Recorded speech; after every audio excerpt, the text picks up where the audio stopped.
Alright, that's probably got it. Give it a moment for it to actually start. Alright, there it goes. So yeah, we're back with more Pillage of Eternity. And yeah, I missed out yesterday because I had some things to do. Didn't quite go the way I wanted, but here we are. So, anyways, last time we finished up the last of the DLC content. Had to go to a swamp to investigate who was sending assassins after us. It was in relation to the attack on the Crackled Bluff and Council and Legend and all that. Found some cultists there and who weren't actually connected to the whole thing. They were just kind of there. At the end of the place, though, we did find who it was. It was one of Council's rivals that he had talked about. Was a person who essentially passed down the memories from person to person, and so it's kind of like an immortal hive mind thing, kind of like John Malkovich, if you've seen that movie before. Yeah, kind of like that thing going on, but they were quite insistent on obtaining the phylactery just to stop the spread of Consolat's knowledge. I mean, he was quite evil, so it makes sense there. We were able to convince her, Lengrath, the person who was behind this, convince her to have a to walk away. So no fight with that, peaceful, and had a bit of exchange of knowledge with her. So she got a bit of our Watcher knowledge, and we got a bit of her knowledge. Gave us a nice little buff. Yeah, mental prowess, not mental prowess. So +1 perception, intellect, and resolve. So got that from our little interaction with her.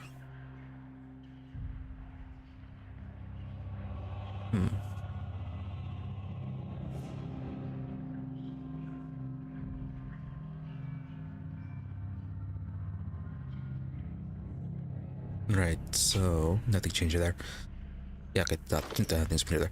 Anyways, afterwards we continued with nothing left to do, no other quest to do. We returned to Defiance Bay to continue with the main quest.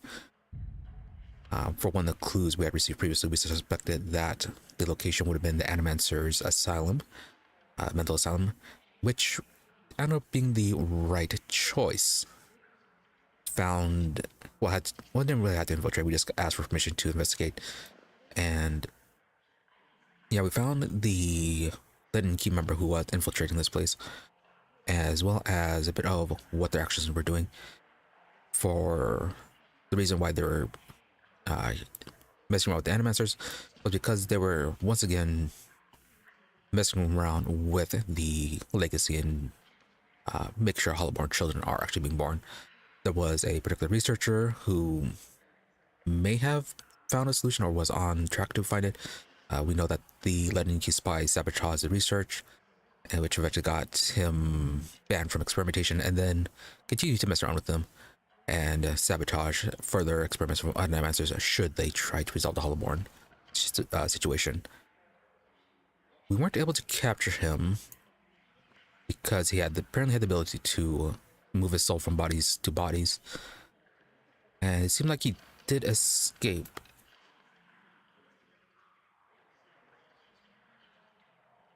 But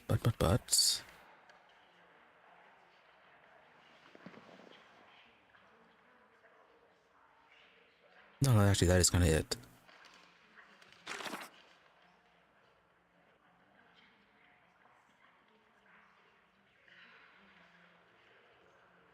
Yeah, we resolved that, don't have anything else to do. He escaped, found another part for the Leaden Key. So yeah, we just have these two quests left.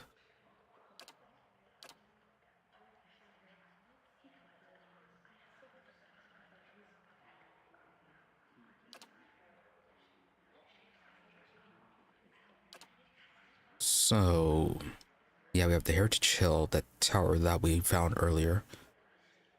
gonna need to try to find a way to get in. Okay, mission from while at the keep and first fires. So that should be easy enough. Though we were asked, yeah, by the oh, what were they? They're the same class as Grieving Mother. The Ciphers. Yeah, Ciphers of Dun Road. They wanted us to visit them for some reason. Yeah, so we'll do that first, and then we'll head off to Heritage Hill. And then that should wrap up Act 2, unless something else pops up.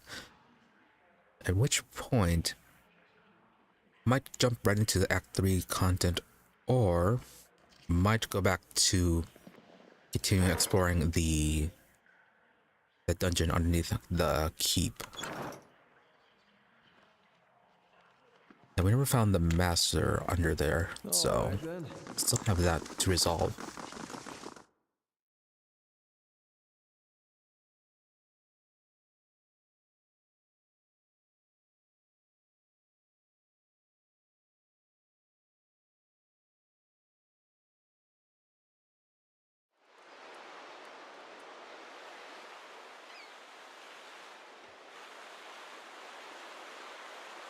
See, they were down here, right?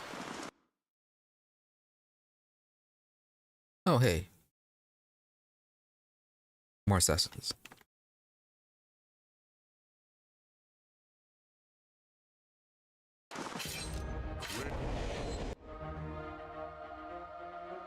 How may I help? I look at them confused.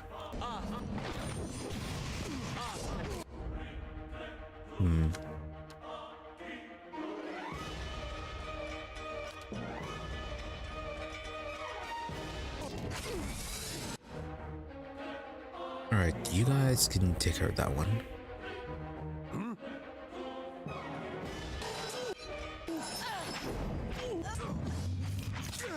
Well, that didn't last long.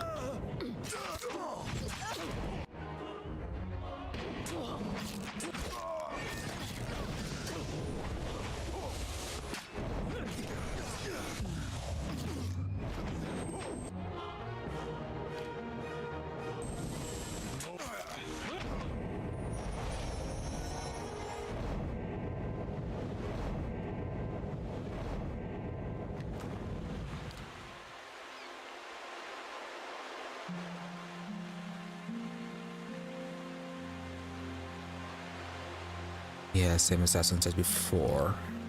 We already saw them. Oh, where was it?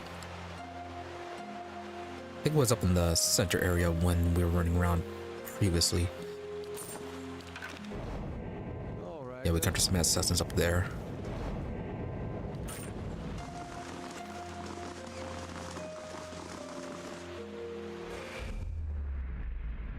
Elder Robed Man.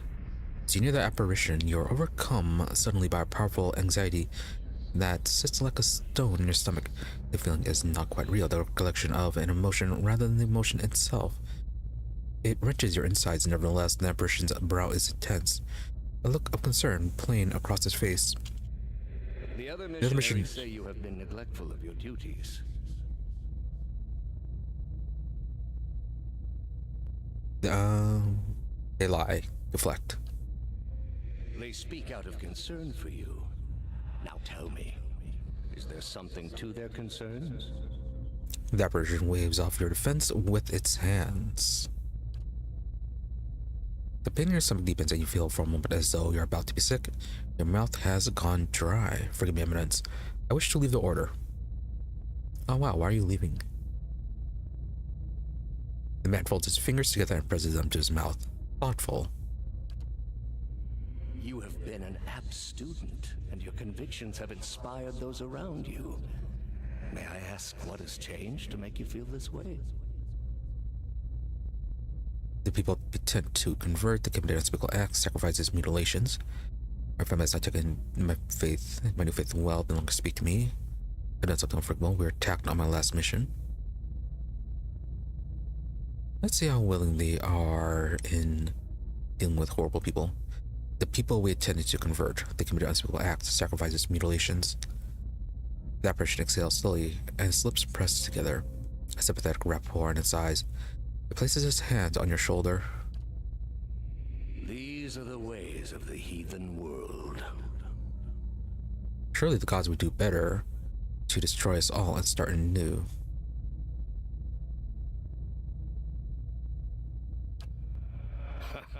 Perhaps they would.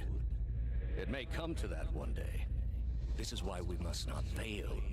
The heathens are beyond the gods' reach. They do not know better. We are tasked with delivering them to the gods, so that the gods may heal their souls. Well, we do know that the gods did try to kill everyone at one point. Anyways, it's such a thing impossible. I have seen it with my own eyes. You will see it too, if you choose to remain. There is no greater calling than the one we have chosen. Neither words, nor wealth, nor battle will end this suffering. Only the gods. Will you give them that chance? The on your in your stomach seems to loosen all at once, and the anxiety is replaced with something else entirely, something warm and soothing, and it is something you know you can never repay. As the vision fades, you start to become cognizant of the many odd looks aimed in your direction. Your last response echoes in your mind, I will. Bit odd.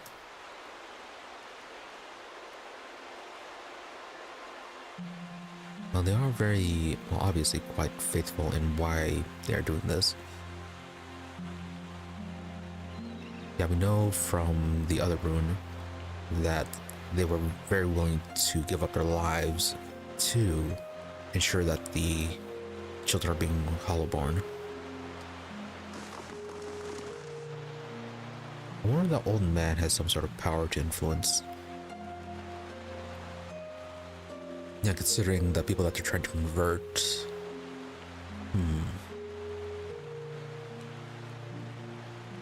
Yeah, maybe some sort of power to make sure that they fall in line.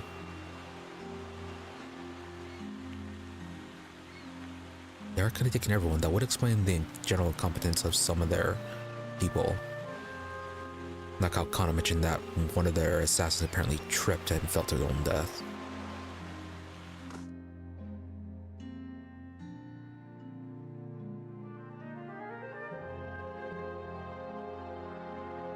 Or that he could just be really good at talking to people.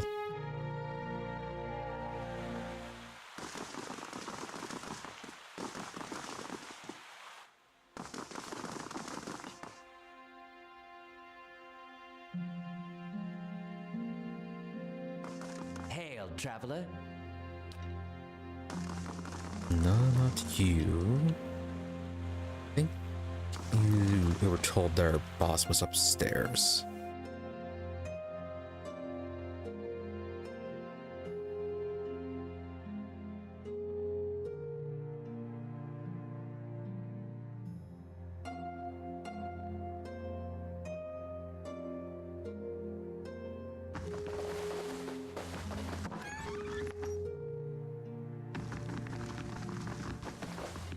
Anyway, were you the one that called us? This woman clutches a thick sack of parchment with spindly wrinkled fingers. Their flesh is stretched and thin, near translucence with extreme age. The gossamer veil over pale blue veins. Ink splotches and candle burns dot and stripe her hands like a quilt pattern after some great indescribable truth. She does not look up from her reading. So, the messenger conveyed my summons. A miracle that would make the reincarnation of Aothis look like a child's cantrip, surely. It doesn't draw the most inspired minds, messaging. They failed me so many times of late, I nearly sent a cipher after you instead. So this is the Watcher who took over Cad Noir.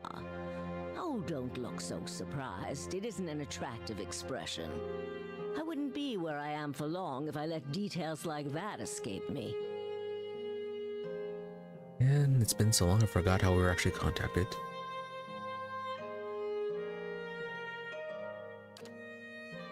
Elt frowns. scratching the back of his neck. So it's true, those spies of hers don't miss much. I also know, for that matter, about your little excursion into an Engwithan ruin near Deerford that dear Woodens are absolutely forbidden to enter. What I am curious about is why.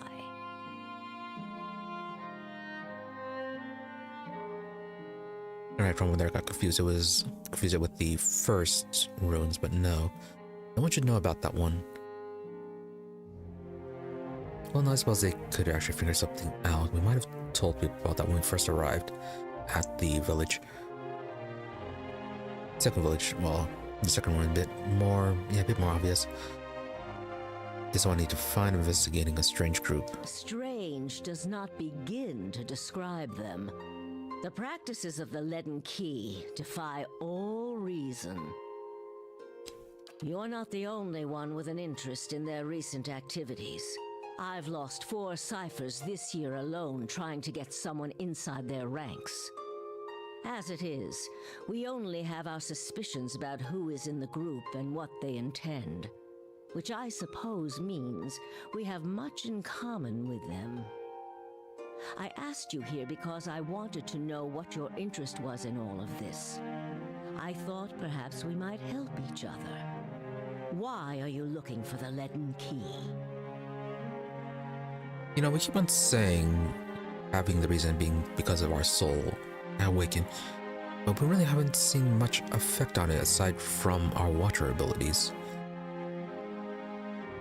Yeah, we've seen how awakening has affected other people, like Aelth occasionally going to his other past life, who is quite brash, insulting and all that. And then Manaha, not so much with her, but she did have a few things with her. And then the old woman at Stalwart Village, Tana, I think the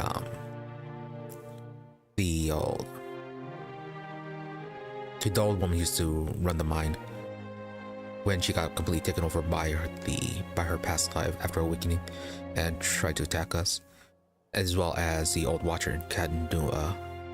But Joy hasn't had too much of that.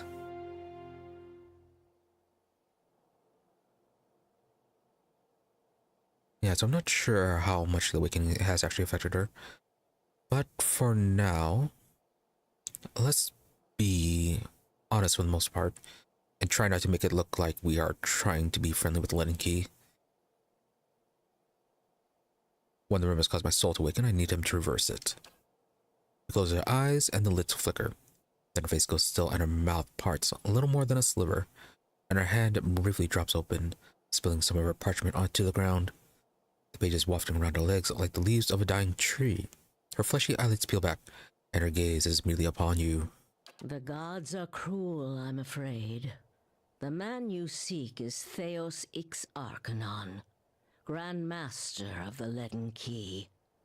One of the most elusive and dangerous men Aora has ever known. At least the person who can hop soul or switch bodies, at least that one seemed dangerous. The others, not so much. What can you tell me about Theos? More than most, though very few would know so much as his name. And there is no way of knowing how much of what I've read is true. The Leaden Key dates back more than 2,000 years. If rumors are to be believed, Theos was the one who created it. And yet they still employ assassins that trip over their own feet to their deaths. What scraps of evidence exist suggest that he has died many times, only to be reborn each time exactly the same man, awakened during adolescence with all the knowledge and experience of all his lifetimes. The plots he orchestrates sometimes take hundreds of years to bear fruit. Needless to say, this is not the natural order of things. But he is said to be one of Woodica's favored, and that old bat was never one to let rules get in the way of favoritism. Oh wow, like one of those main characters who go through their reincarnation. Though this one happened to go through a bit too many times. That may also explain another supposed gift of his. His body is no boundary to his soul, and he is known to take possession of others, if their souls are weak enough. Often it is for elaborate deceptions, but sometimes he simply forces them to kill themselves. He is not known for his generous supply of pity. Right, the guy that we found in the Animancer Asylum, we did seem like it was the leader. Though it's kind of strange for him to be acting on his own like that. But it would make things safer if there was only one of them that can actually do that. He is also not one to show himself in any but their most critical matters. If he has directly involved himself in whatever the group plots now, it may be your only chance to find him. And once you do find him, if you can find him, I would not hold my hopes too high if I were you. He is a driven, single-minded man. He will not have the slightest concern for your problems. Hey, you know, I seek Theos. Didn't we just tell her that? Because you have seen his face, and that makes it a simple matter for me to see it. You even happened to catch him in his ceremonial garb, it seems. It must have been a special occasion. Can we not tell her about the time we've seen them at the ruins? About the asylum? About them manufacturing the legacy and all that? How do you know so much about Theos? The same way I come by all my knowledge. Exhaustive research, spying, bribery, perhaps some less savory measures. Whatever the knowledge demands, I pay in full. There is nothing of greater value.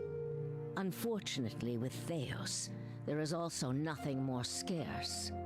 He has covered his tracks far too well. His manipulations of the course of history are lost to time now, though I believe they were many. Yeah, the guy who runs the asylum, the Adamantic Asylum, he did say that he suspected the person who could hop bodies had traces throughout history, and he did suspect that from being all one person instead of multiple people with the same ability, or were following the similar actions or similar directives.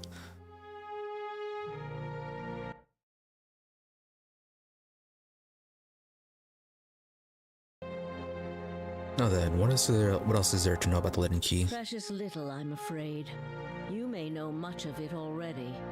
No one member knows the identity of more than a handful of other members. They are kept in the dark of missions they are not involved in, or sometimes of those they are involved in.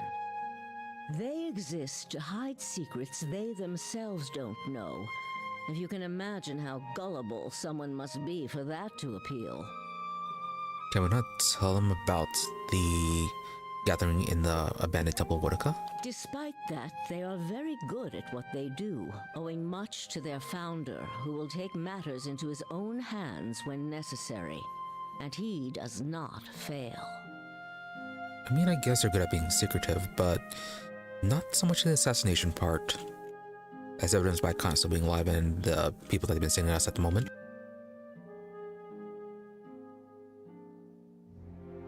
Now then, what do you want from me? Keep me informed. The Leaden Key has been busy lately, and that is distressing news. I can only guess as to what they intend.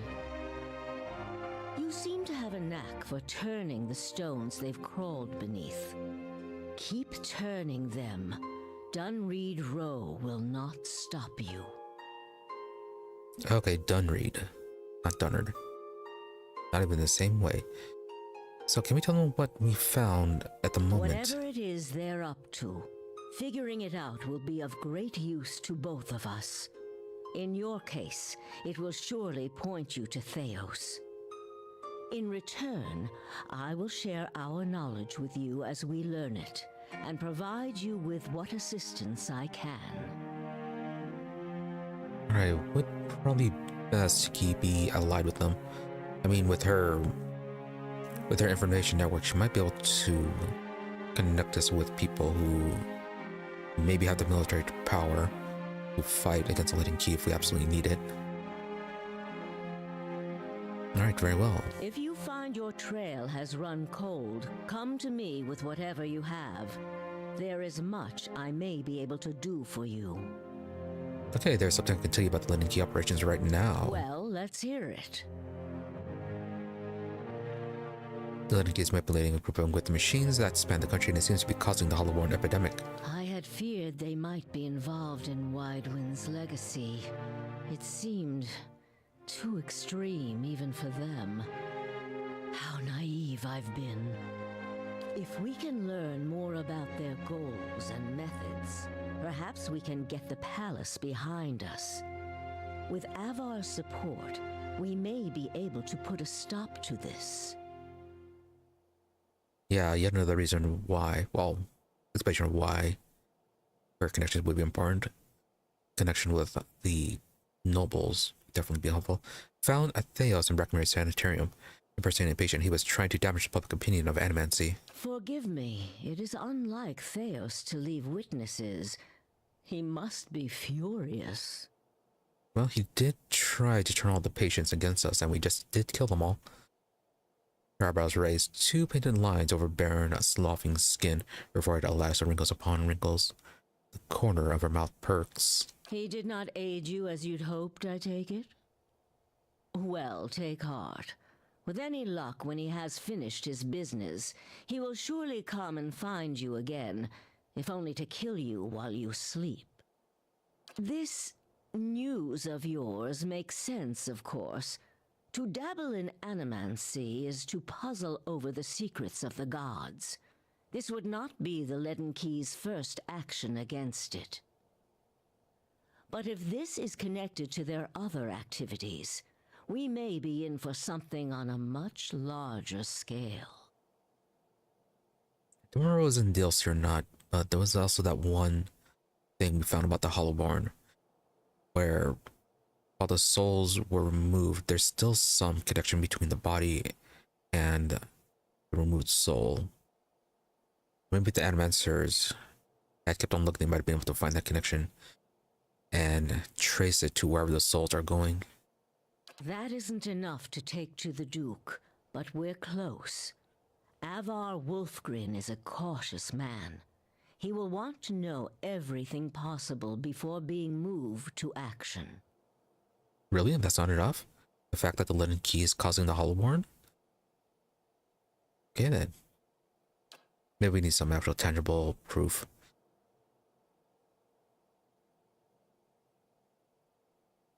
And then, can we ask questions? Yes? Okay, so just information about the organization and all that.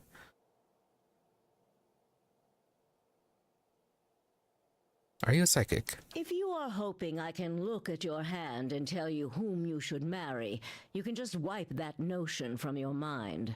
I do not know what will happen tomorrow. That is what I pay spies for. Being a cipher is not unlike being a watcher. You notice more about what is already there. Many can hold an object and know where it's been, or peer into the thoughts of people around them.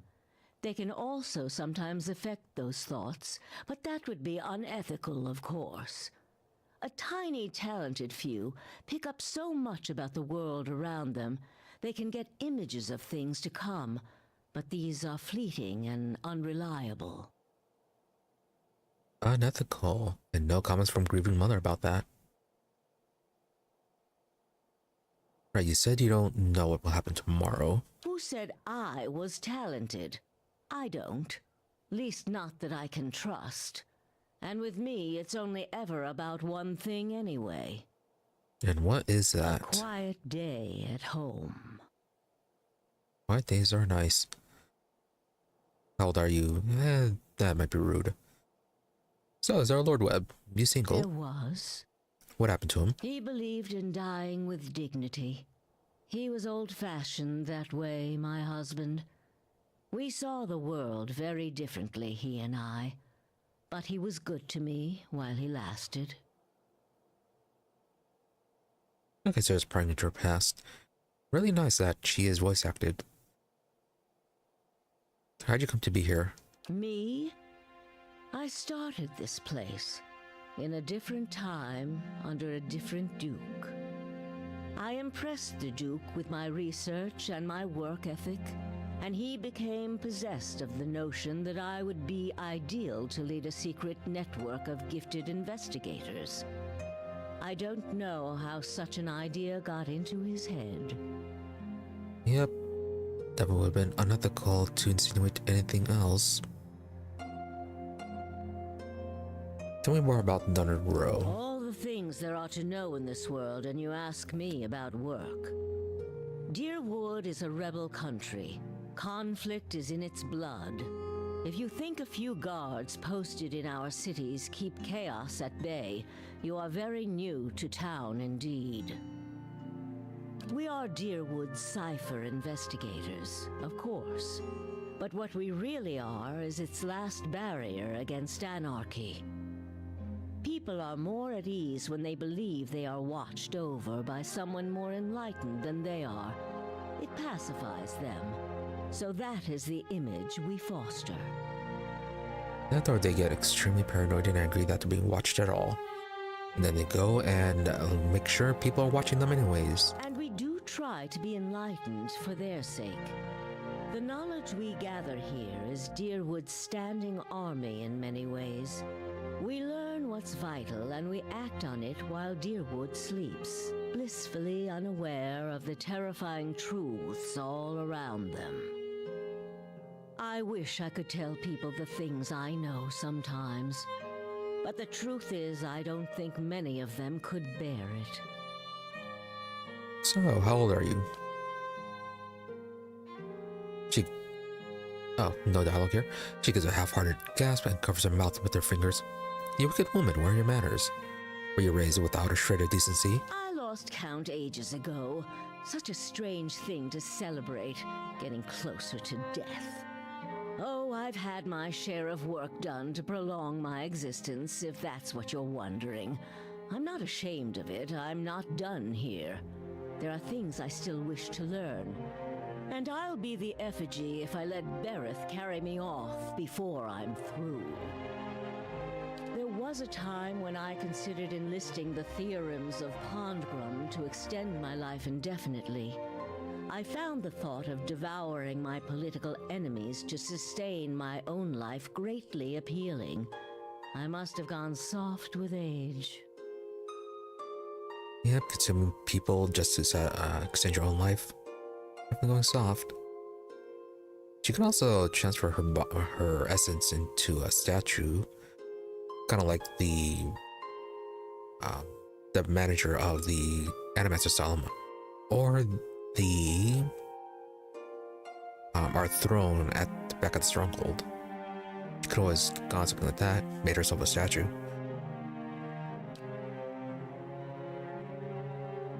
Now, is there anything else we can ask? No.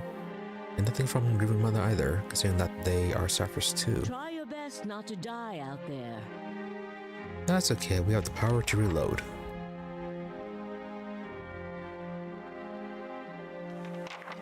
Okay, so there's no reason to deal with this first. We just head off to Heritage Hill.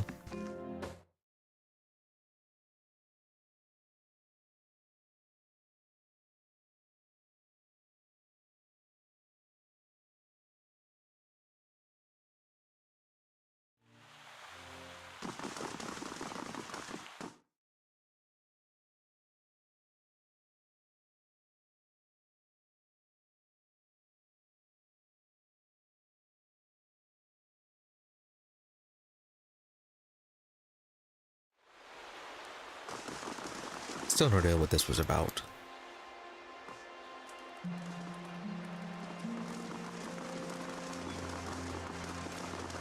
Oh yeah, you were researching that guy. Anagrams. Yeah, Wedwin's legacy, where you know about this.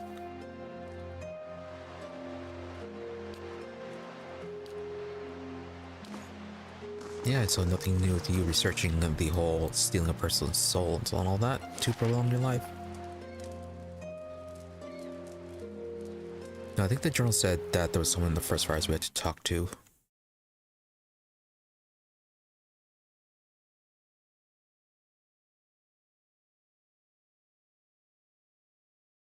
Before we do that, hold on, be right back.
Alright, we can continue.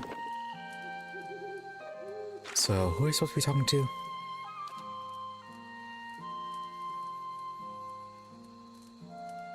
While at the keep.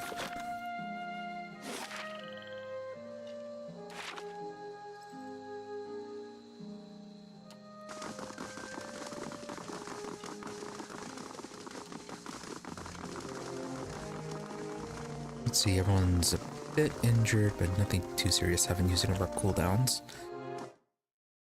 Or not of our limited abilities. So, shouldn't be needing to rest.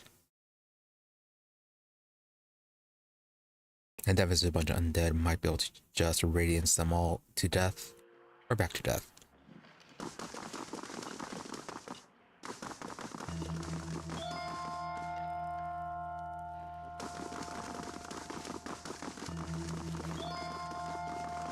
So who is the person?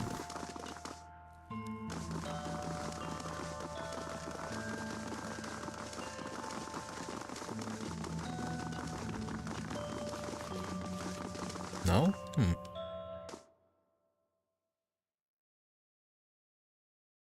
I suppose it is managed by the knights, so maybe we should be talking to them then.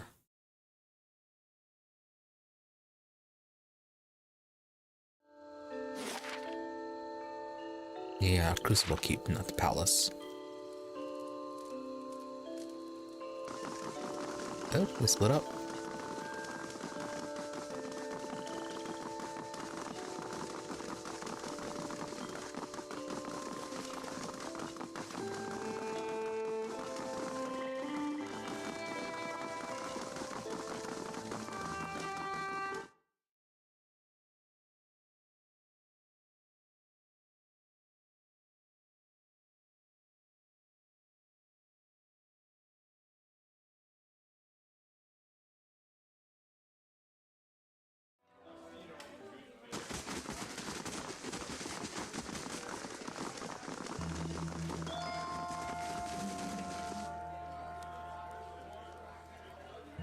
Rather new. Really, not just get a key from you. What do you do here? Yeah, Uncharted Novitiates. Ready to talk to you about that. Here to chill. I also had the bad luck to wander into the district. Never seen anything like it. Yeah, all went mad, started to eat each other. Now every novitiate that stands a guard there, everyone looks back in a way. About the stench of the grave and the groans of his well horrors. That's why. And the how are questions for the animancers.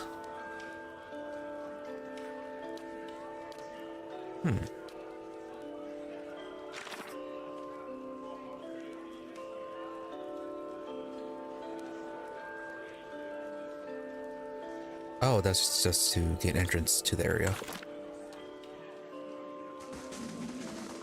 Okay, so then maybe we try the door again. We might be able to get in.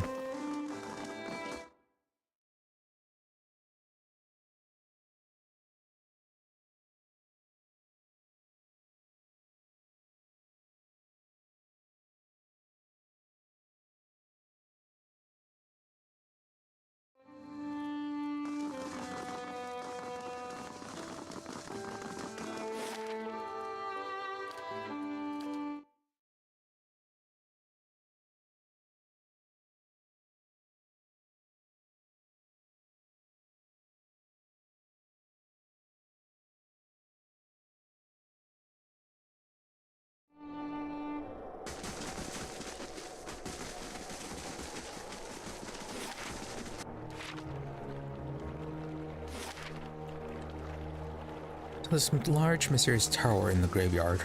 No one has tried to enter that before?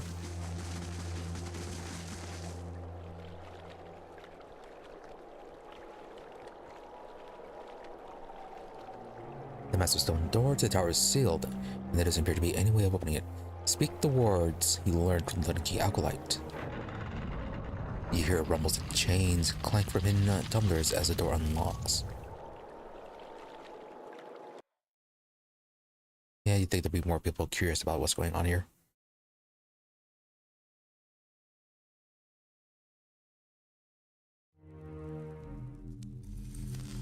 I'll see.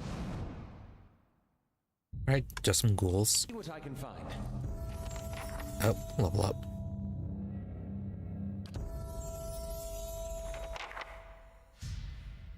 Continue on with the lore. This one, radius that boosts. Yeah, boost stats, move speed. Can't be used out of combat though, from what I remember. But yeah, reduces healing. So that's a no. We could we could get bonus spells. Or just continue going with defensive options. Make sure we don't get blind, stuck, prone, hobbled, or dazed. Yeah, paralyzed, we can stun, sicken. Well, for this one, we at least have spells so that we can use to counter them. At least some of them. This one, yeah, I'm rolling for it. Yeah, we'll go with this one. Unstoppable. Slight boost to the defenses.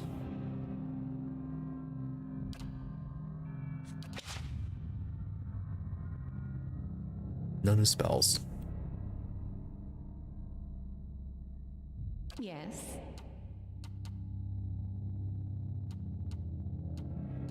Yeah, it's still doing the thing where pressing the 2 key is selecting the whole party.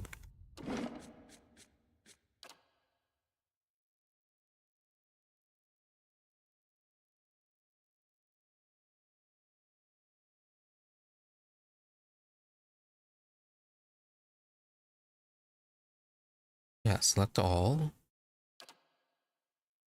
Backwards already set.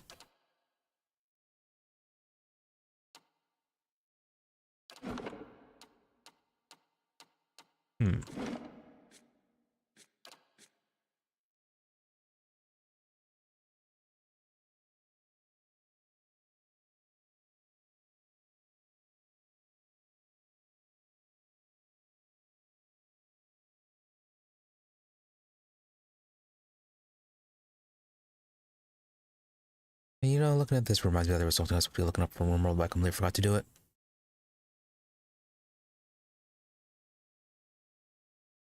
Maybe I'll remember, maybe I won't. Probably won't. Yeah,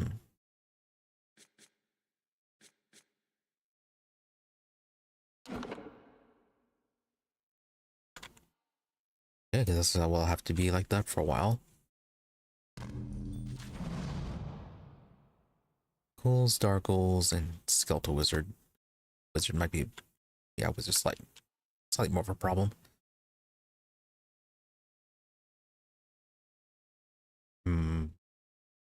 Considering they are immune to disease and domination, maybe we should send Grieving Mother out.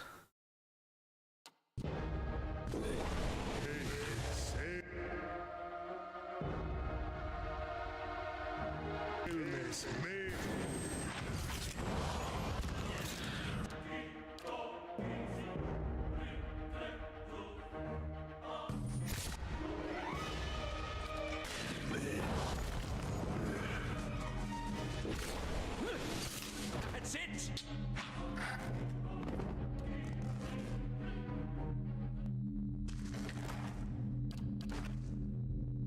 No, the Grieving Mother does have some useful abilities besides the mind control. Yeah, the amplified wave, for instance. But still, though. Alright then. She's not going to be the most useful here.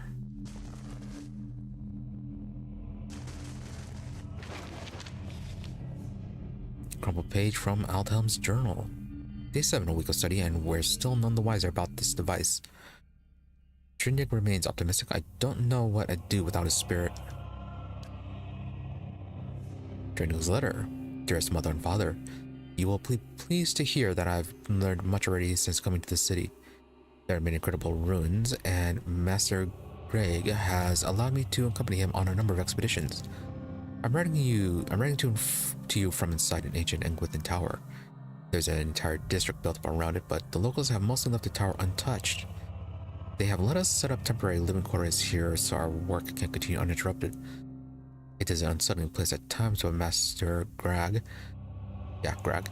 has been a constant comfort, and he's quick to remind me that things we learned from this tower may one day help us find a cure for White One's legacy. I better get some rest now. Mr. Greg likes to get an early start to the day. All my love, Trindig.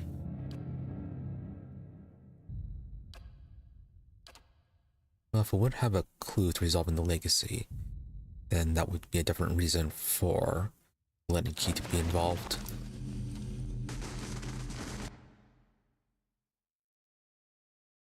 Yeah, if all vessels immune to domination, we will withdraw for a bit about the grieving mother.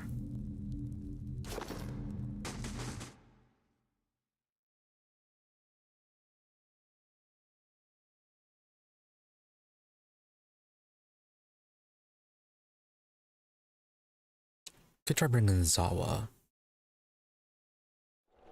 Of course. Yeah, maybe if we bring him in, we'll actually pop up his personal quest.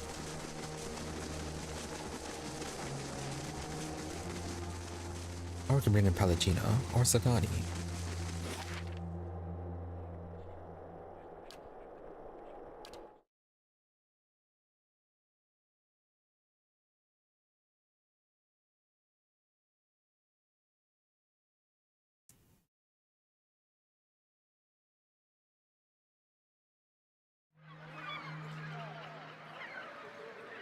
Let's see, the hotel was over here.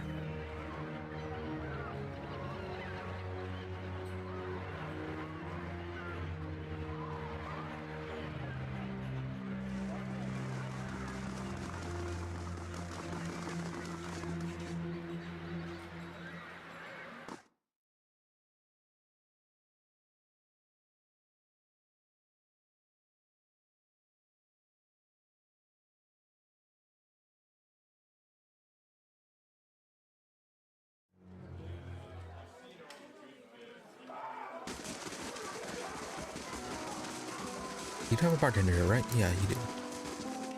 How do you do? See your rooms. Yeah, swap out people. Send you away for the time being. The place of your strength.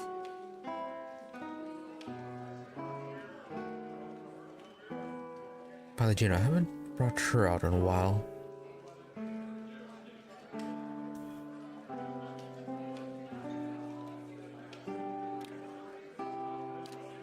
Yeah, let's bring her out to level up and get her some new equipment. I'm ready. Hey. Yeah, we can keep you at slot 2. We don't really select you all that much.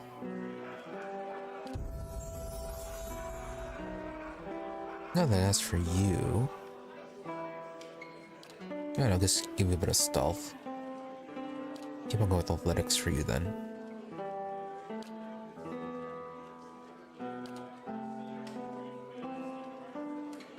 Lay on hands, that's part of an encounter, I believe.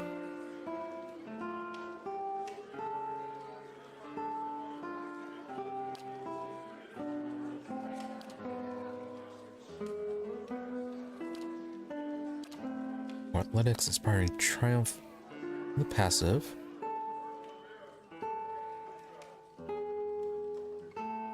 Allied AoE plus 7 to all defenses.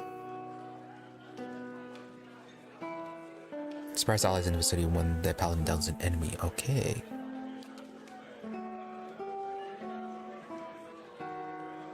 Liberating exhortation. Also effects suspended for 22 seconds to per encounter. Let's see, first off, any passives.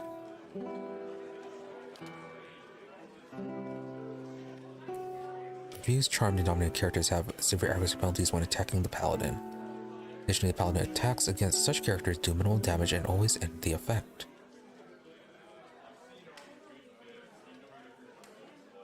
Okay, a bit of a removal for charm, domination, confusion.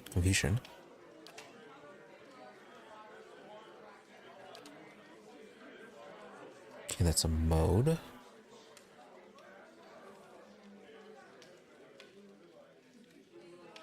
General damage reduction as well as converting hits to graces. Not bad, actually.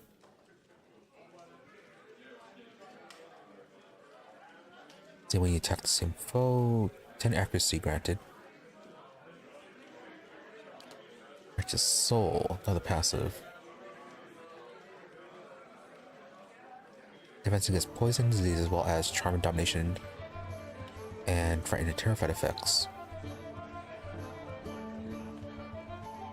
Okay, more defense as well as a reduction in their long to last. Healing chain, once per encounter. Paladin targets a single ally for healing, but the effect continues to jump between allies up to 6 times. It is per encounter.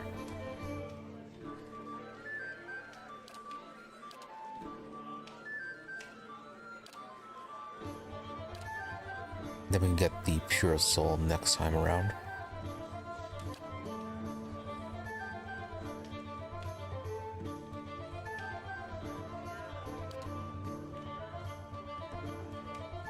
Flames of Devotion, 2 per encounter.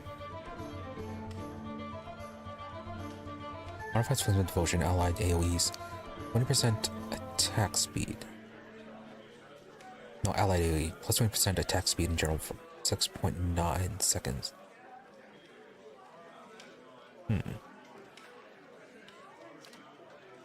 Critical Focus, Deep Faith. Modifies Faith and Conviction, plus 3, plus 2 deflection, plus 3, all defenses except deflection.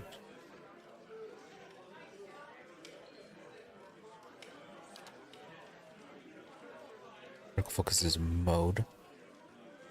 Yeah, we only have one mode active at a time.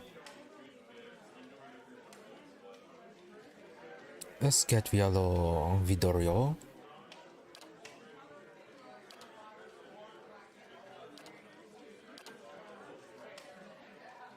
Right, and then this here we can get the Righteous Soul.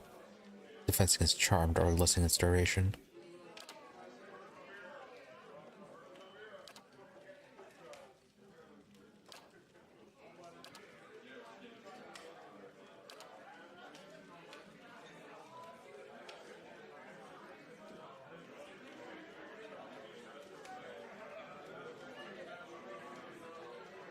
Okay, so it's just increased your defenses.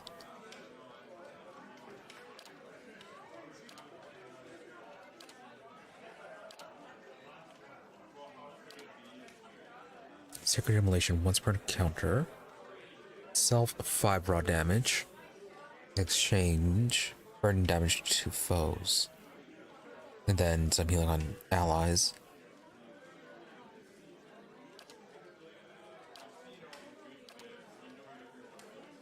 It's the end of the passive when downing enemies. Only 11.5 seconds.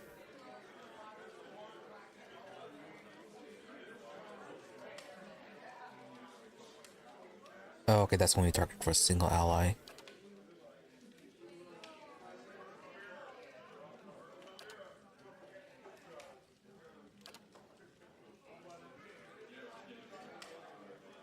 I'm gonna go with Aegis of Loyalty then.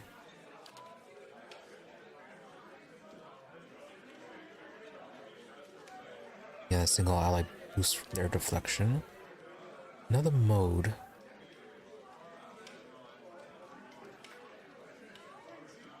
I mean, that would be good for everyone. More damage reduction and burning hits to graces.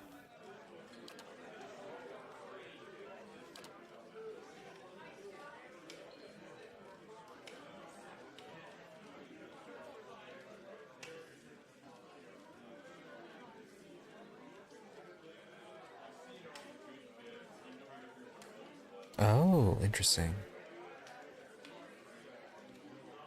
So if someone is down, we can just leave them that way.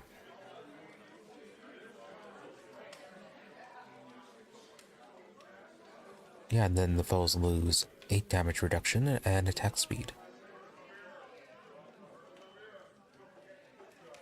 Okay, behold the martyr. We're going with you.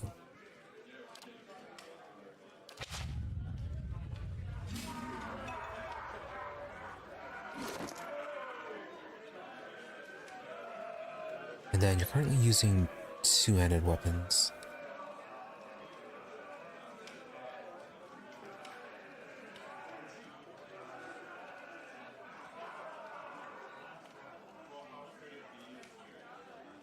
Crits can inflict prone.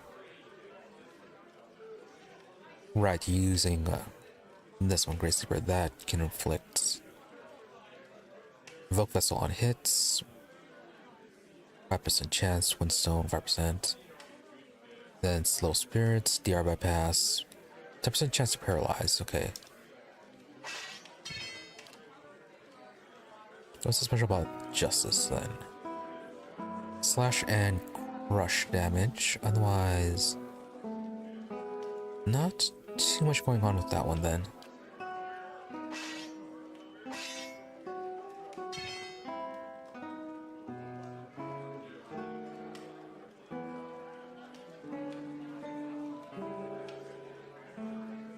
See, Spider Fingers, Light Endurance, 30 per rest.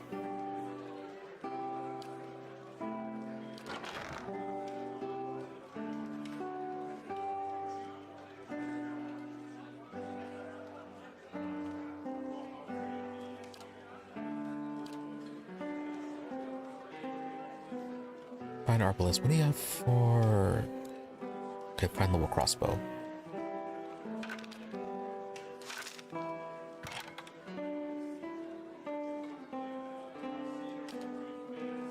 What armor are you using? Just your starter breastplate, okay. Medium armor though.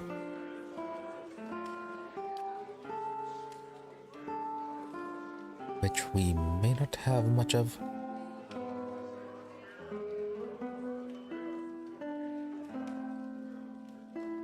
Oh, that's a lot. That's... yeah, this one was the deers. Golden Scales. You lose a bit of stealth. Good DR. Protection from range attacks. 100 mil. Get some damage reduction from quality. 10% damage taken converted to healing over time. Speed isn't so great, however. Okay, we'll try you out with that one. See how that goes.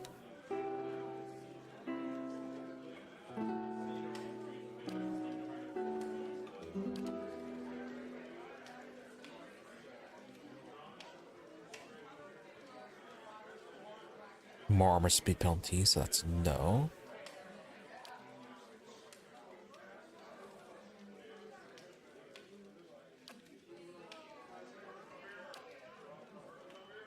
And give you more move speed.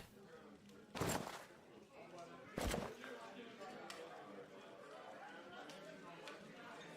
terms of damage to flanked targets, I guess we could actually go with that.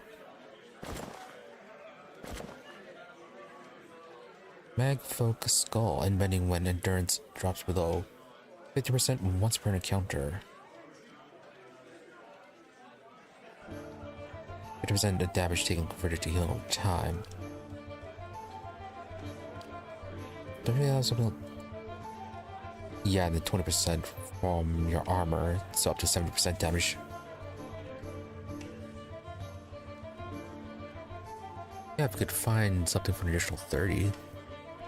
That could be pretty good then.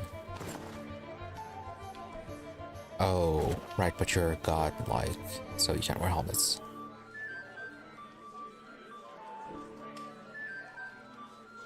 Oh, we should keep that in mind though, maybe for someone else. We could give it to a deer then, if we do find a way to make up for that last 30%.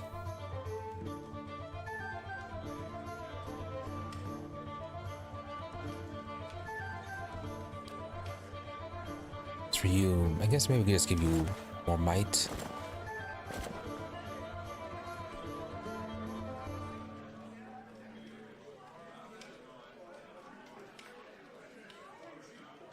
And then just damage reduction to burn.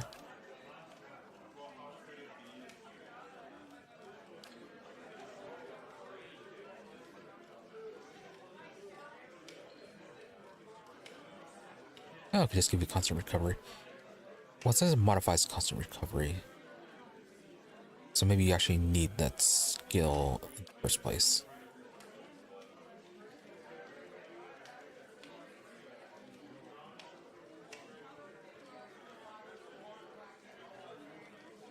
Deeper rest for that one.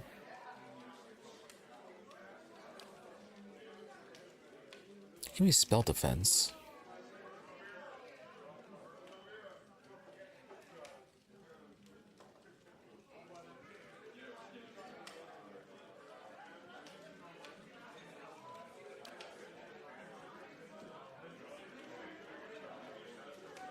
Defense against poison attacks, survival, and perception.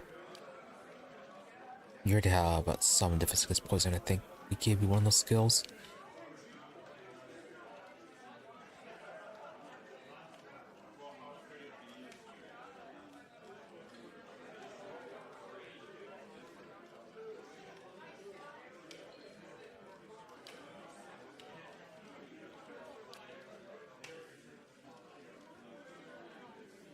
Oh, plus intellect. Not quite useful for you, I think. Could just give you the Fortitude, Reflex, and Will boost. Or the spell defense bonus. Let's give you the spell defense bonus.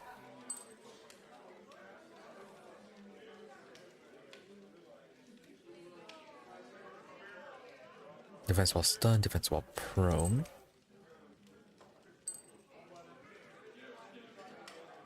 And then Fortitude, Reflex, and Will again.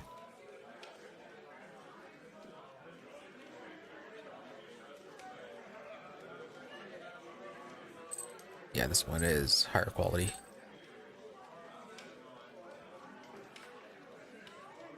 Might and Resolve. Constitution.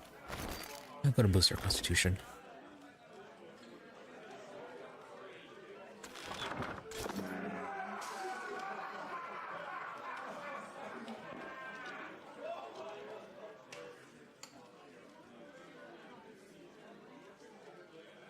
Build a Martyr, Healing Chain, burn a counter, reviving exhortation,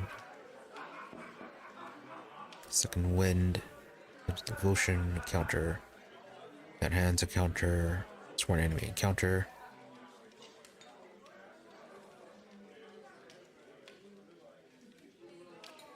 Good.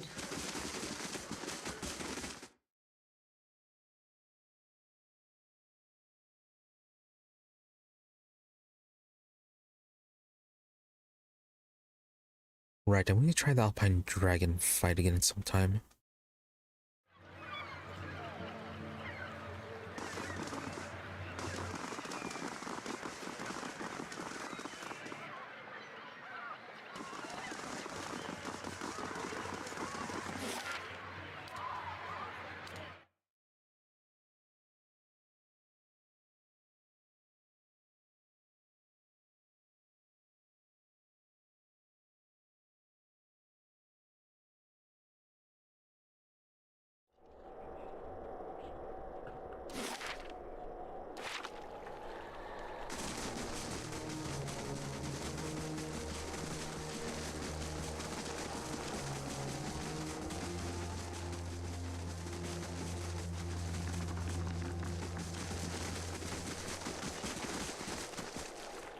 So many melee people. Maybe I should brought Sagani instead.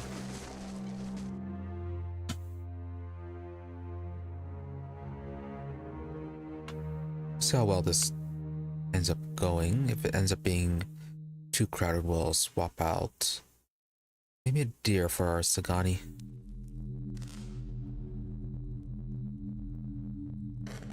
Or we can swap out Durants.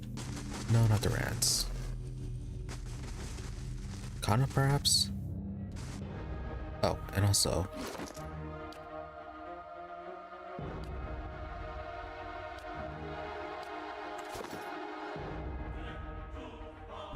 Let's go to fires, wizards, and all that.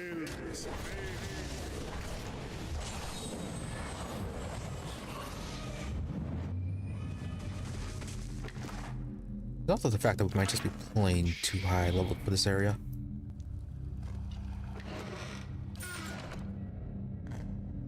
You should see this.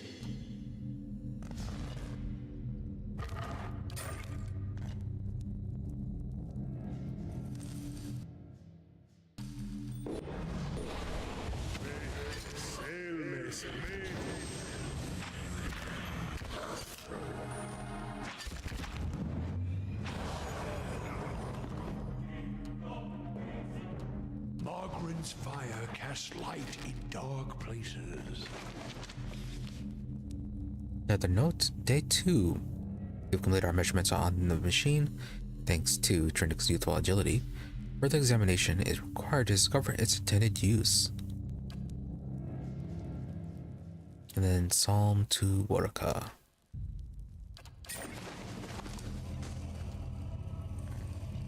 Yeah, I think we were kind of told about the Animancers working in this area. Yeah, by that undead woman up in the corner of the area.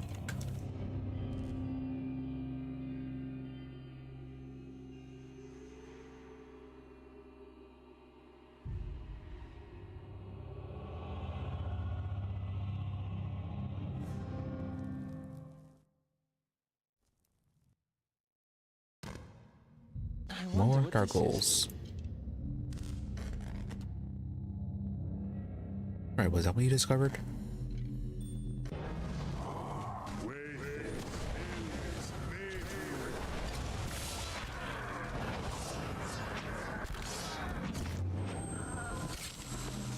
That's it!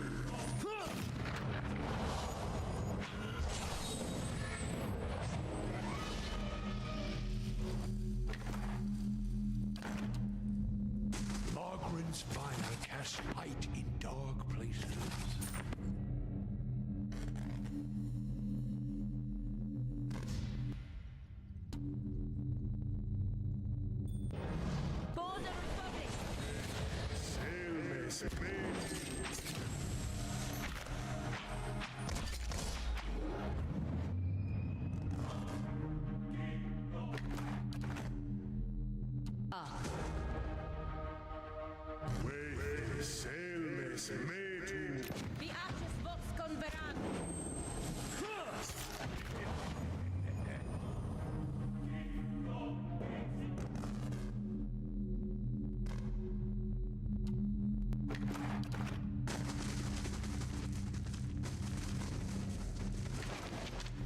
Yep, another note. Day 10.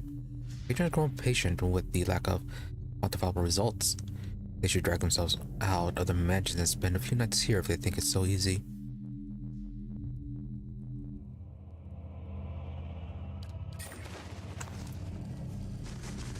He has the mentality of investors. Light, flame, and sound. We'll keep to ourselves. Day 11. Finally got out of the tower to clear our heads. Beasts take the patron will finish the study on our own terms, our own time. Just as I said as much to Trindig, the sky came to life with stray lighting. I said it's a good omen, but the poor lad spooked. Only cure for that is a good night's sleep. And then everyone went crazy and turned undead.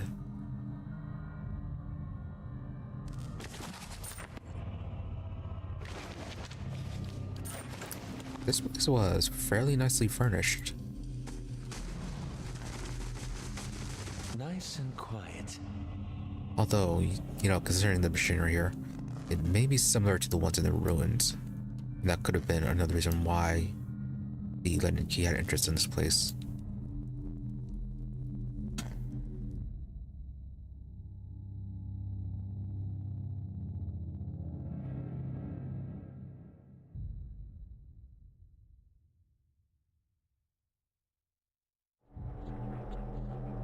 Yeah, oh yeah, it is the same device.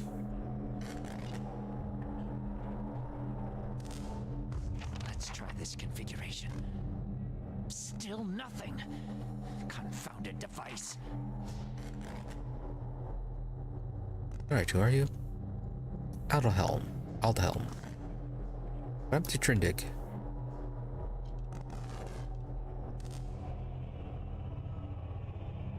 Standing the device feels like being blown up by a storm gale. The stone steps hum with energy. Oh yeah, this is the same type of device we saw in front of the ruins.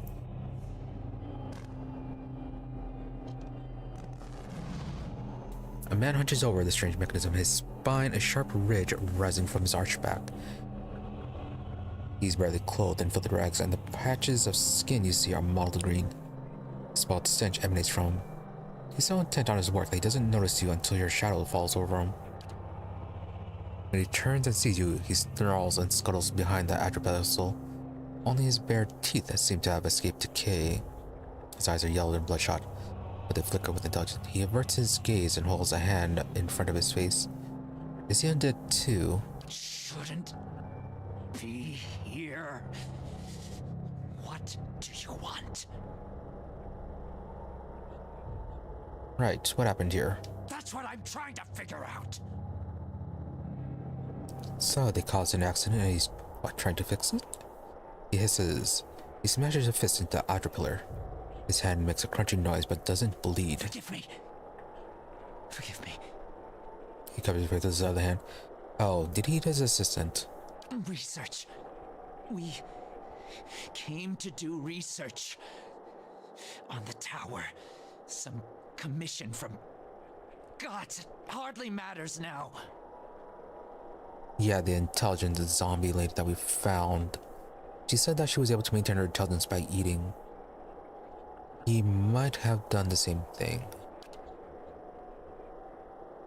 Yeah, those lips twist in disgust. If I had a copper or skite for every full animator whose thirst for knowledge led to his disaster, well, I never would have ended up in Gillenville, that's for sure. Stick to the present. Where did the disaster start? That has nothing to do with the death of the streets. Focus. I mean, it probably does. Whatever happened, I just need you to give me the facts, please. Keep talking. Something happened on our 11th night. Lights in the sky and a static charge in the air. But we were so careful. We were staying in the chambers below. Trindig, my assistant, said he saw a robed figure lurking around the tower, wore a mask, carried knives at his sides. A trick of shadows, I told him. The next morning, we felt strange, like we hadn't eaten in weeks. So dazed that we didn't at first notice the blood around our beds, the strange wounds that had appeared overnight. And the machine, this cursed spire, dormant for 2,000 years, lifeless through hundreds of our experiments, and we wake that morning to find it spinning on its own.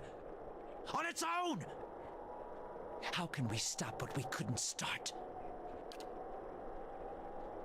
I don't know, as exciting as the prospect of living machines may be, I suspect that given mention of a machine and a mass figure both, there is another explanation. Years I've been doing this. Years. I know how these things work, but I don't know how this happened. Nowhere to go. That's the problem. Their souls are trapped here like flies in a jar, clinging to rotting meat. Oh, is the machine itself containing the souls then?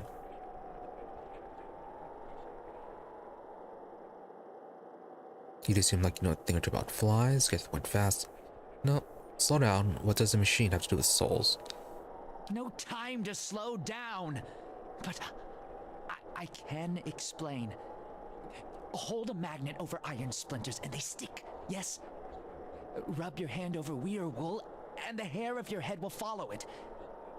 So it is with this machine. Except with its souls, apparently. Looks at you and runs his tongue over along the edges of his fine, strong teeth. He quickly looks away. It has the power to manipulate souls, but why? For what? And how many others lie buried in the ruins of Erglanfath? No. Focus on this one. It's imprisoned our souls in our bodies. Cut the root between essence and flesh. Left a dwindling soul stuck in a shriveling husk. Alright, before we move on to helping. There was a stranger in the tower the night this happened. I didn't see him. My assistant, he saw him. We laughed. Said he was spooked by the cemetery. Perhaps it was already too late. I don't know what he did. But by morning the machine was on and we were slain. People were already on the streets, complaining of neighbors and family members acting strangely. Yeah, I think he definitely ate his assistant. So you're not like the ghouls in the street. Not yet.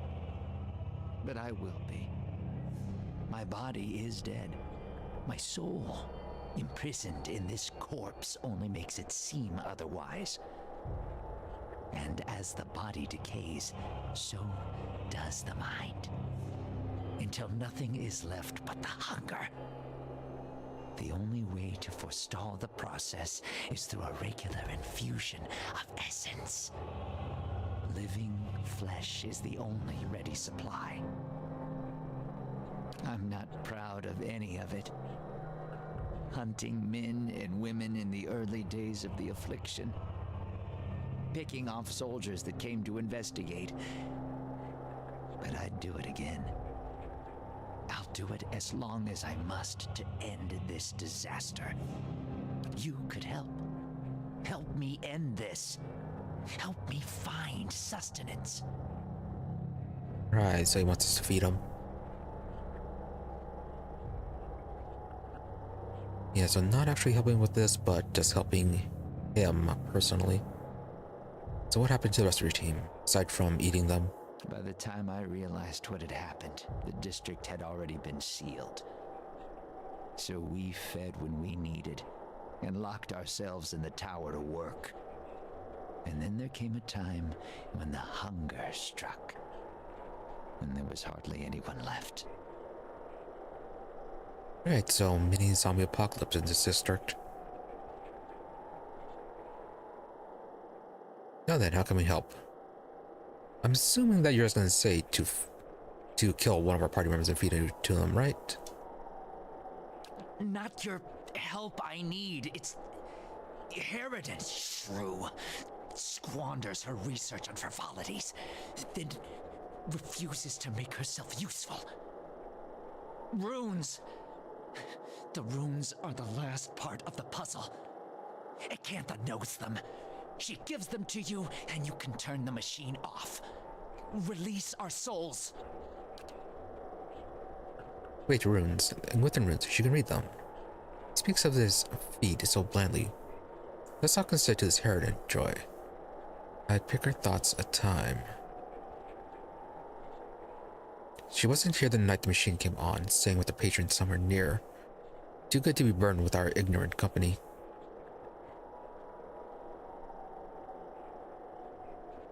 Let's see, I'll get the words from Acantha. Acantha knows the control words, and I don't see why I need your help.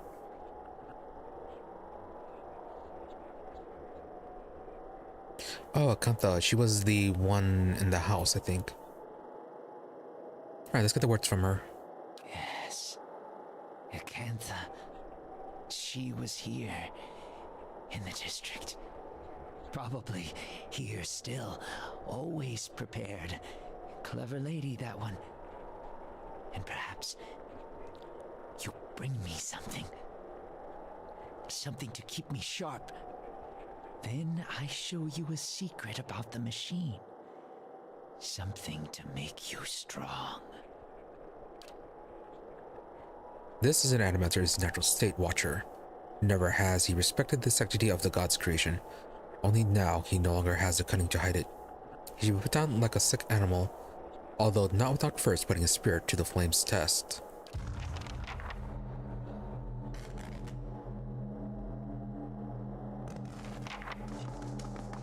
Right, we could give him a snack.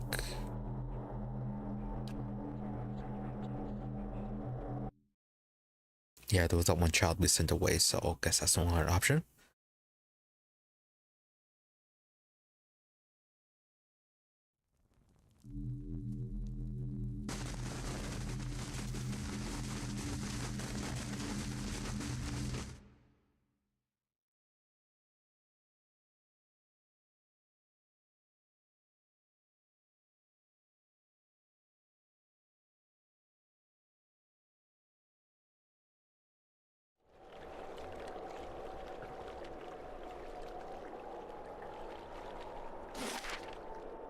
Now the content space should be over here. Yeah, there it is.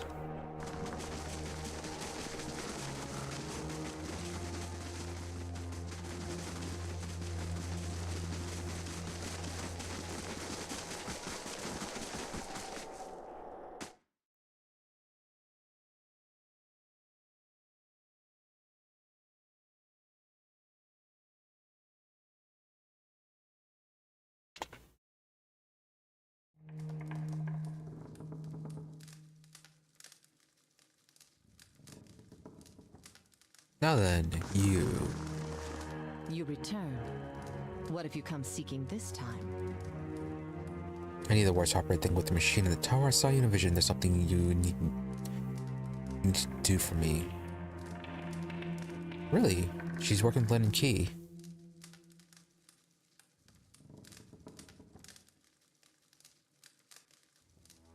Alright, let's start with the vision.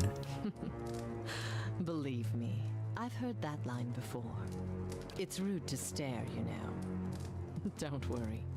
I've no mind to start anything with you. After all, I've stayed in such good shape by choosing my meals carefully. Yeah, quite the clever one, aren't you? Fine then, I need the words that operate then with the machine in the tower. That fool Aldhelm. He sent you, didn't he? I can hardly believe he's had the cleverness to survive. That simpleton thinks he can understand how to use something without understanding what it is, or why it is. She laughs a noise that blends the crunch of dry leaves with something piercing and white hot. I feel a hot core of pride smoldering at the center of her soul.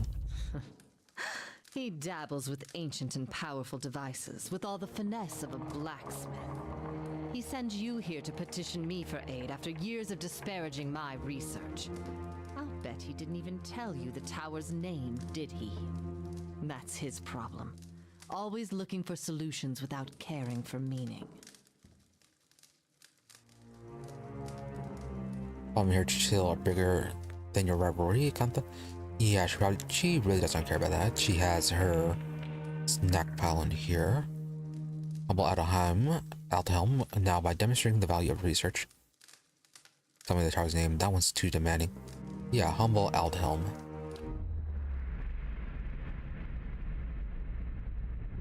My silence demonstrates it more succinctly.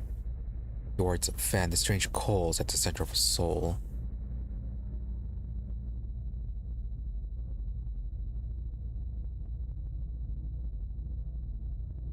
Right, so that is... yeah, we have to appeal to her pride. So what is the tower's name? Ter Nuneth. It's called Ter Nuneth. They built the machine atop it to contain souls, hold them in place. But the others I've seen, machines scattered all over the Deerwood, are relays, built to move souls. Oh, so they are relays. Thought they were also containers.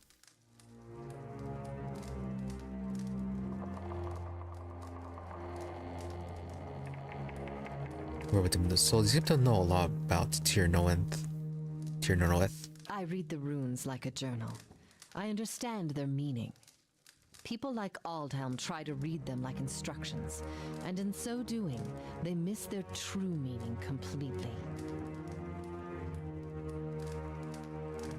Alright, so he's missing the why of the situation. Where would they move the souls? Another mystery. Hypothetically, anywhere they wished. The real question, as always, is why? To intermix them the way a player shuffles his deck, the way a farmer rotates his fields? To collect them like butterflies under glass? To melt them down for raw essence? Unfortunately, I don't know. See how do you operate the machine atop Tir Noeth? That would be too much like Aldhelm. So why would the Gwithins have wanted to set the souls like this? Perhaps they didn't. Perhaps that's why they built no other machines like this one. We now see the Engwithins as masters of soul manipulation, but they couldn't have attained their expertise without copious trial and error. Perhaps this was one such experiment. unlikely considering the number of other sites, though. So how do you operate the machine then, since that is the only option? Back to these Tinker's concerns. And what would you do with these tethered souls if I told you? She crosses her arms over her unmoving chest. Destroy them? No. Release them or harvest them for essence.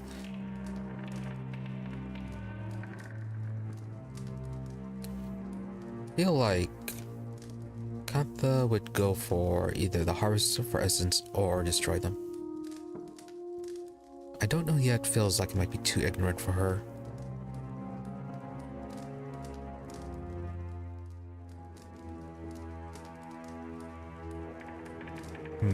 Thing is though, we don't even know what the effect of releasing all the souls would be.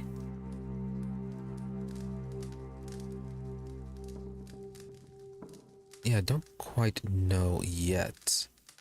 Since we don't know the effect of such a thing. A level of humility rarely found in my line of work. Most refreshing.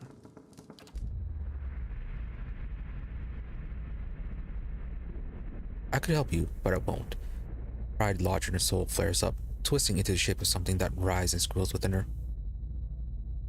Maybe appealing to her pride was not the right way. Here I have specimens aplenty and time enough to observe them all. Is every scientist's dream? My answer is no.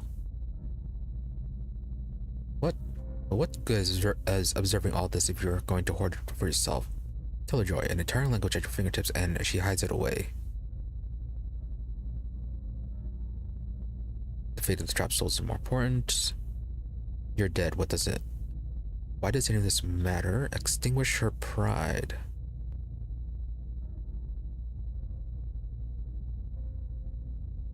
She's dead, but she's still moving around, so she still can do something. Maybe the trapped souls is more important.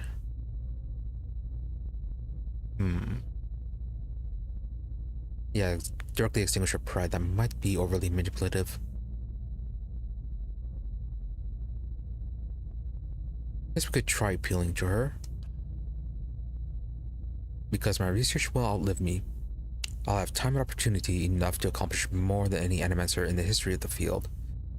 The pride sparks and squalls.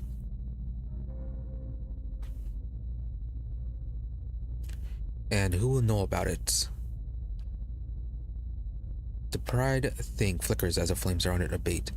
All I've learned years of studying language and language. No one understands it better than me. That counts for something. Your opportunities here are finite. One day the knowledge will die with you. But what use is it? Knowledge is meaningless unless it's shared. Yeah, what use is all that knowledge? Pride rages inside her. Uses? Why must something so pure be fashioned into a blunt instrument?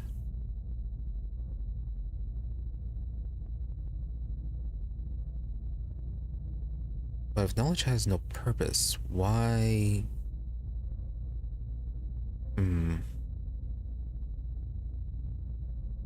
Why would it even be bothered to remember then?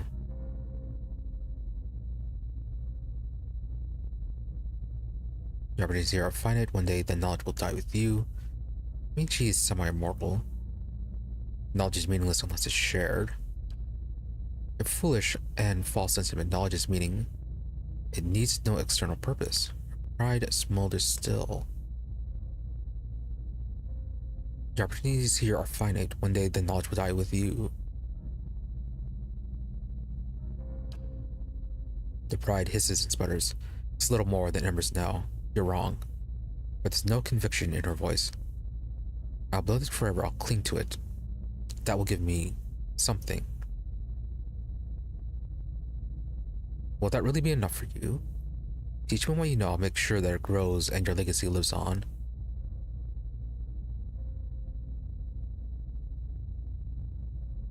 Will that really be enough for you? Dying cinder clings life. It will. It must be. Teach me what you know. I'll make sure it grows and your legacy lives on. Your words finally quench your pride, and all that remains is a blackened diamond hard rock. You cast it away where it melts into the darkness. So be it. My studies and efforts shall grow through yours. Her voice is calm and quiet. These are the words you need. Her cold, dry fingertips rest on your temples, and you feel her reaching into your mind, forming images from the darkness. Runes flash through your head, but they're no longer just pictures. They have meaning, and you understand them. They're commands. Something triggers in your mind, a distant memory unearthed from a past life long since buried. You can see a vast array of runes, or far more than Kata has shown you, and you know the sound and the meaning and how they fit together. The language of Engwith once more at your command. Oh, once more. Something has awakened in your mind. You understand far more than I ever did.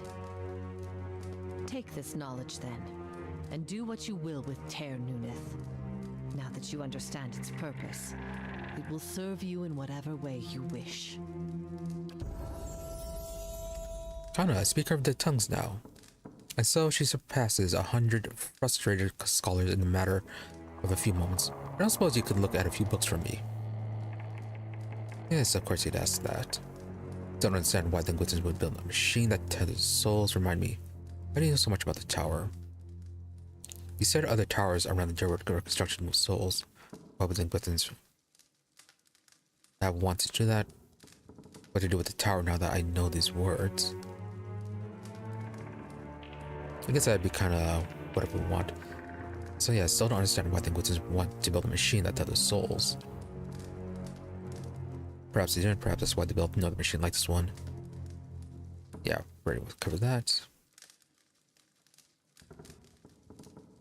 About the other towers, let the mystery hypothetically anywhere they wished. The real question is always why? Okay, already covered that. This is all just covering what we've already talked about. What do we do about the tower then? Turn it off, I expect. That will be easy now that you can read the runes.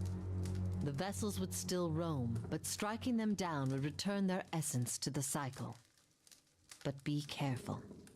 That machine controls hundreds of souls, and that volume of essence could easily overload it.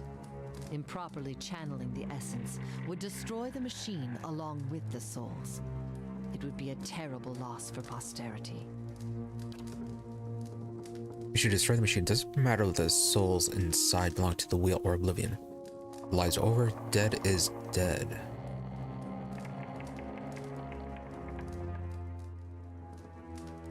Yeah, well, this is really dangerous considering what it just did. Still don't know its true purpose though. That is the problem.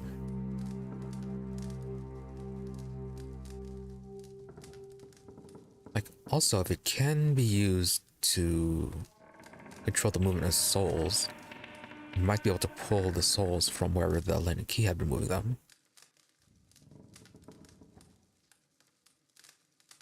So that is something to consider. So how the controls work. Harnessing the power of Ter Nunith is about understanding what it was assigned to do.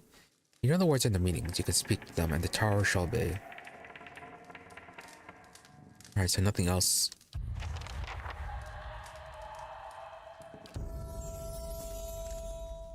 I guess we don't need a Mr. Researcher Man. Quite a few more levels for you then.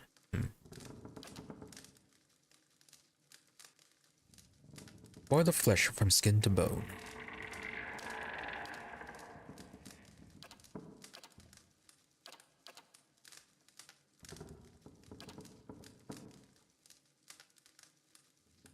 Summon an animated great sword, animated pike, animated warbow. Duration 45 seconds. Or a direct combat. Oh, okay, but it's a cone attack.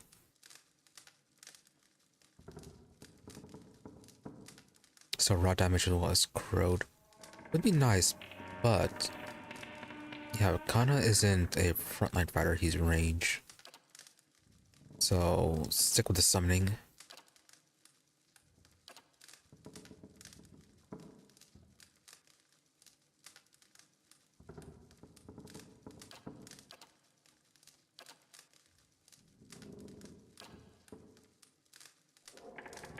so we got that one. Guess more defense.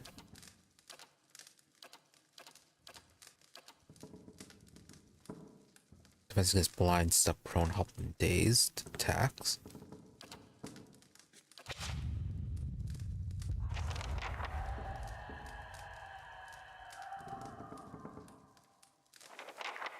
What's this?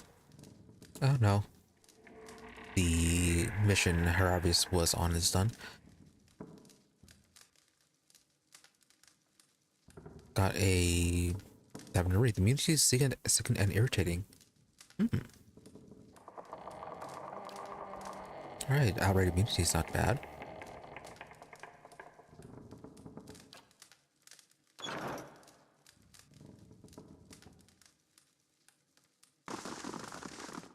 Alright, back to the tower and no snacks.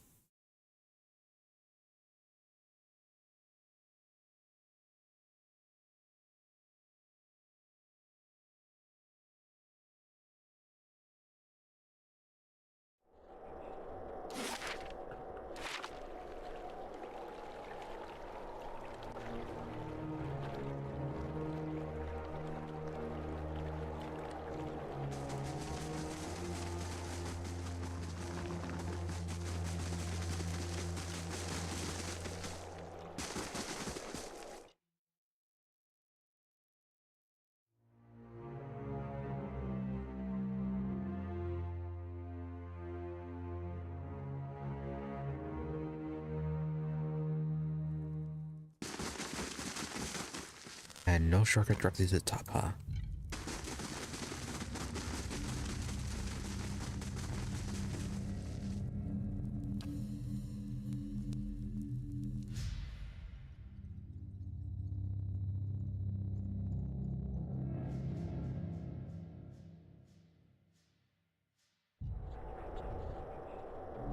Alright, before we mess with the tower, hold on, be right back.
Alright.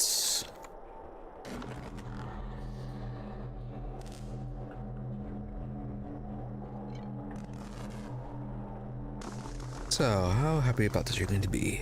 Because we don't need you. And we're not going to feed you.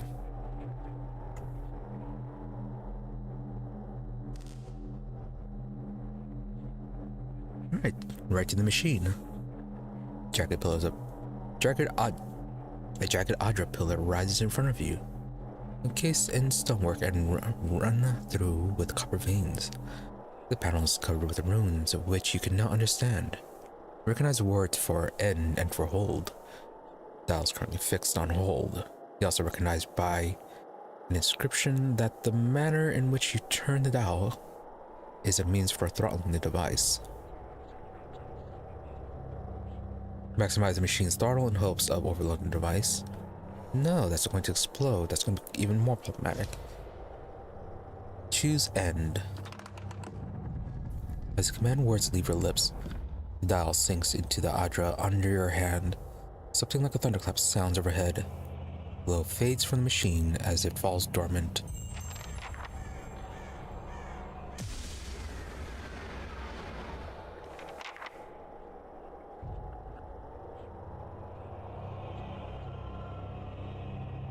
Okay.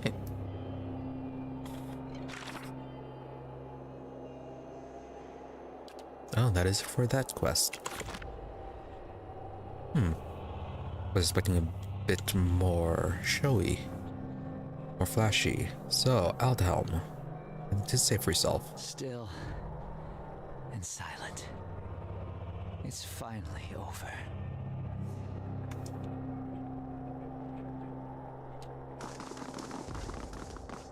Okay then.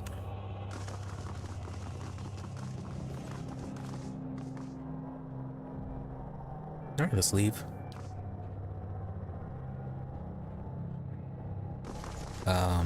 Leave? Okay, probably something in the tower, I'm guessing.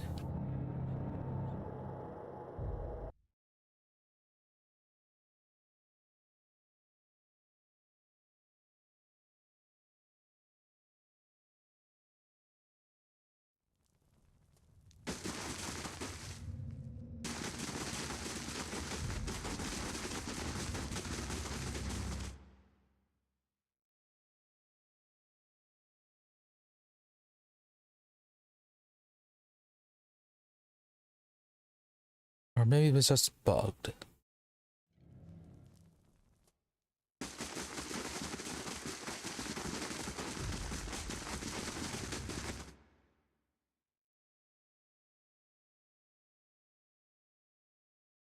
I wonder what Akantha's going to do now. Yeah, with things calming down, she definitely can't stay here.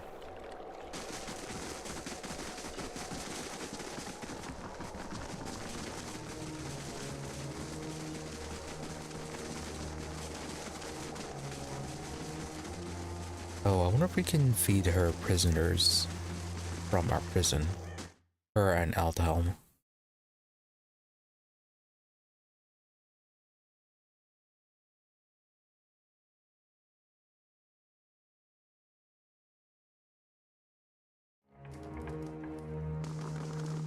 Oh, she left.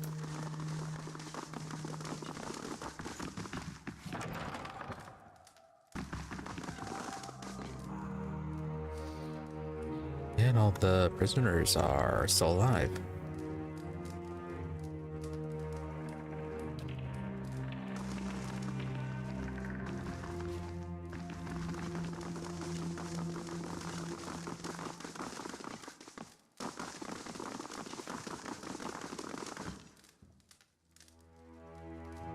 Well, if they can't figure out how to get out by themselves, then that's their problem.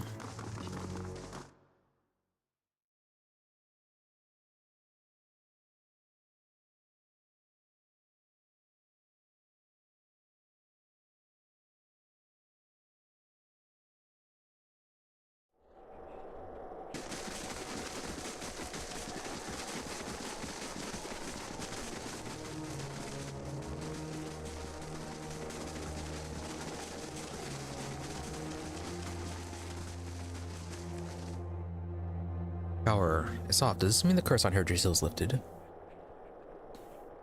wasn't a curse, but yes, it's just safe again, I guess. I just moved it all around the machine, the tower.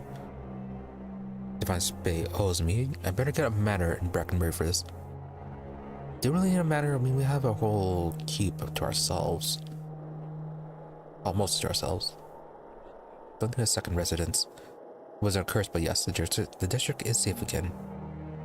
Minus a few intelligent undead wandering about. I think it was time before anyone will be willing to settle in the district again, but at least we can get started on restoring it. Fair enough.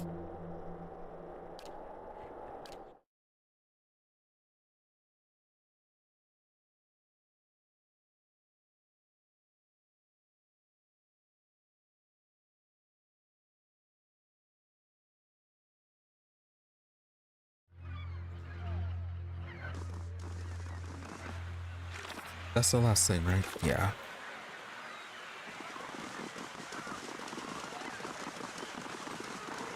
Good day to you. Ooh, courier. Excuse me, but I'm looking for you. You're the one who lifted the curse on Heritage Hill. My lady, who wishes to remain anonymous, has entrusted me with bringing you this pistol. It belonged to a dear friend of hers who was lost to the curse. For your partner claiming Heritage Hill, my lady wishes you to have it. Here, it may serve you well in battle. Alright, thank you. You're quite welcome. You gain an item, St. Graham's Spark, added to your inventory. Courier now must be off. Farewell.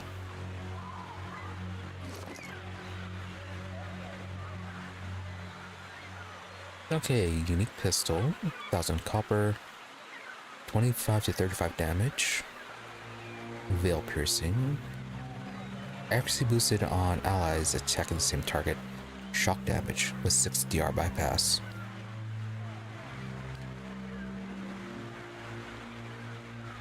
Dark Abyss is better.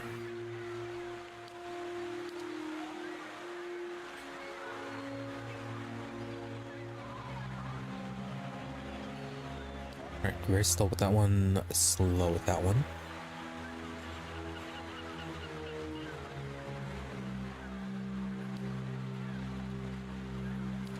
Anyone else with guns? Not really. Yeah, we never switch out a deer either.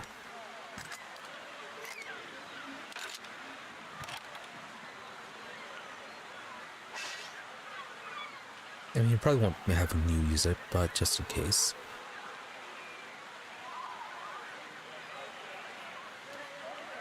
I mean, we could always give it to Grieving Mother.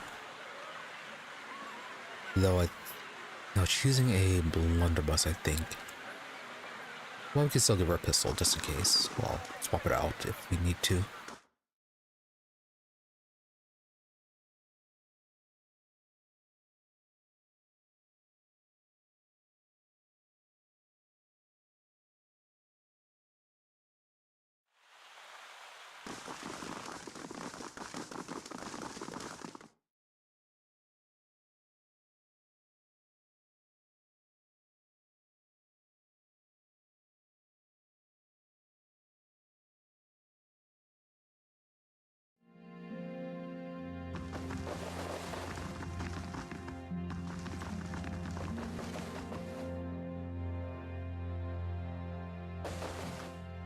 How fares your search?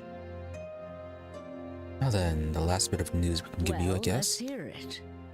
The Engulfing Tower in Heritage Hill contains an ancient machine that can control the flow of souls. The Legend Key activated it. This is troubling. That civilization seems to have known more about the mechanics of souls than anyone since. The leaden key was born in that period. It may be that Theos has full knowledge of their technology. The applications of this machine you speak of, I don't want to think about it. Thing is, if he has been around that long, why is he activating the machines now? The Leaden Key's conspiracy is clear now. They have used Engwithan technology to engineer Widewind's legacy, and they want people to blame animancy for it. As we speak, the Duke is holding hearings in the palace. He is listening to arguments for and against animancy. I, for one, would enjoy seeing their little scheme fouled up at the last moment. Our Duke must hear what you have to say. Unfortunately, the hearings are closed to the public, which makes the Duke inaccessible until they are completed. However, certain groups have been invited to attend. You might get in with one of them if you aren't above a little pandering. There are delegations from the Knights of the Crucible, the Dozens, and from House Dominel. If you can gain the support of one of those groups, that may be your best way in. See what you can arrange. Okay, well, we already have support from the Crucible. Dozens don't like us, but they tolerate us. House Dominal, yeah, we kind of killed a whole lot of them, so that's a no for them.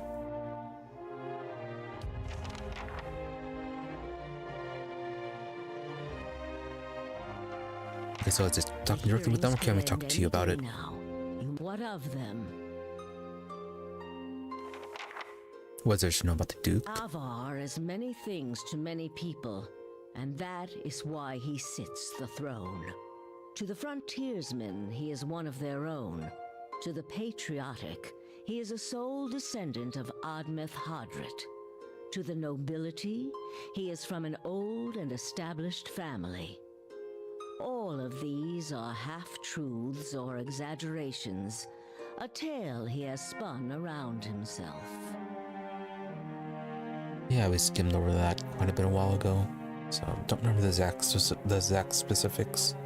The man behind the tale may not be the greatest mind in Deerwood, but he knows people. He knows when they are sincere and when they lie.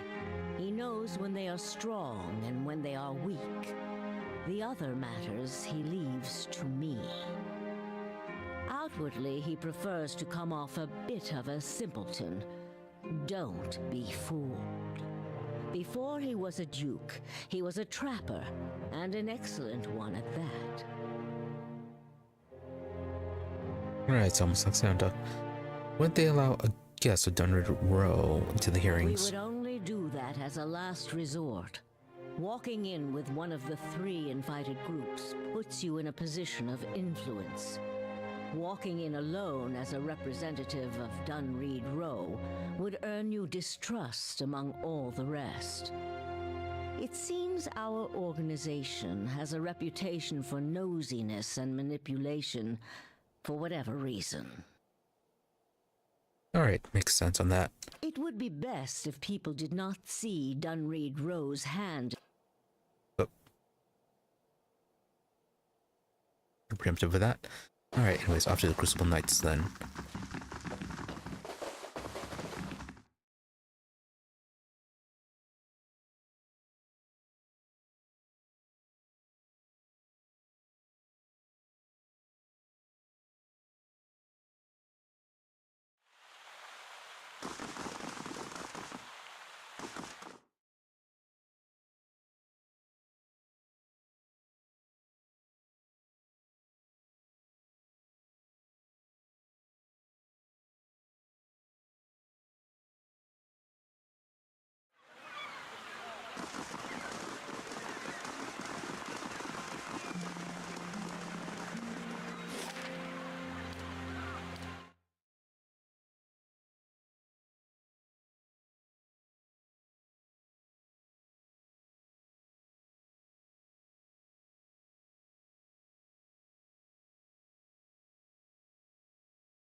So, we should be able to up here. ask him about this. Yeah, we are champion. No, that's Gilded Veil. Champion. Okay, yeah. Still champion.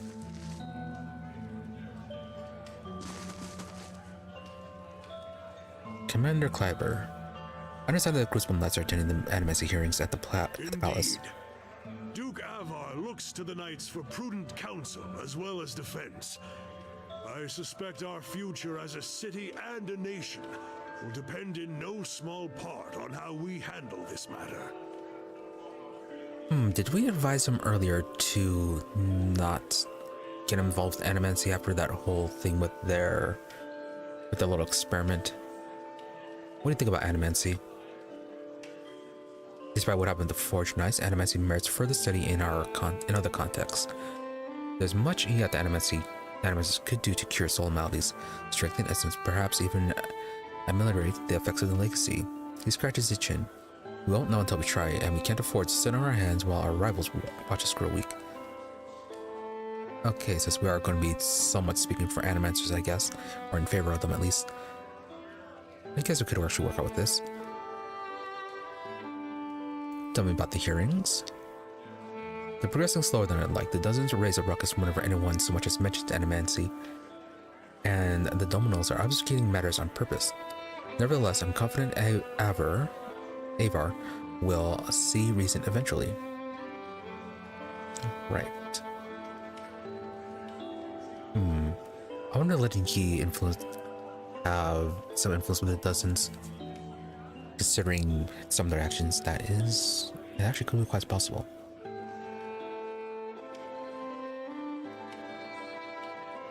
So, we need an audience with Duke Avar. I'd like to attend the hearings. And we'll be glad to have you with us. Avar will no doubt find your presence persuasive, and we need all the possible support to see that he gives Animancy a fair chance. Indeed. Okay, return to Brackenberry.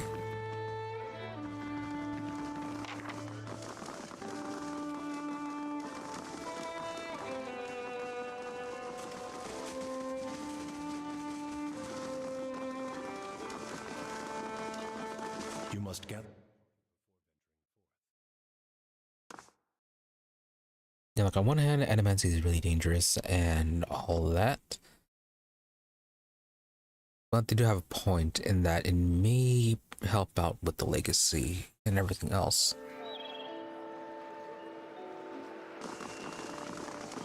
There's also the fact that they do ban it, then the researchers will just take it underground and they'll lose all control over it. All ability to regulate it. At least with it out in the open like this, they can at least monitor things and then potentially deal with any problems that may arise.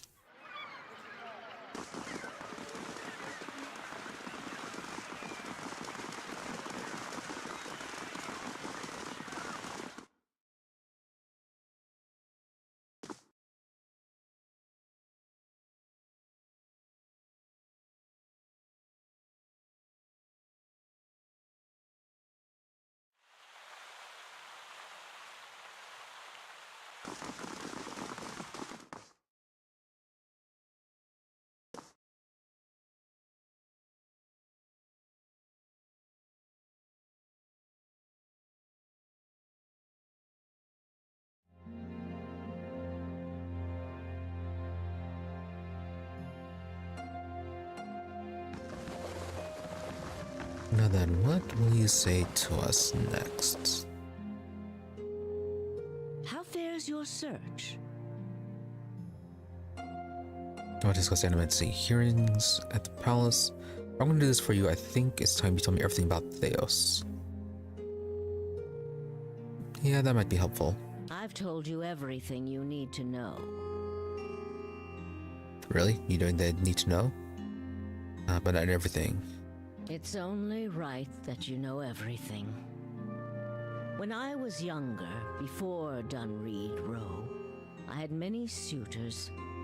These were fine-looking men of good stock, but I could see their thoughts, and they were unimpressive. Boys' thoughts. I toyed with their affections. I resented all of them.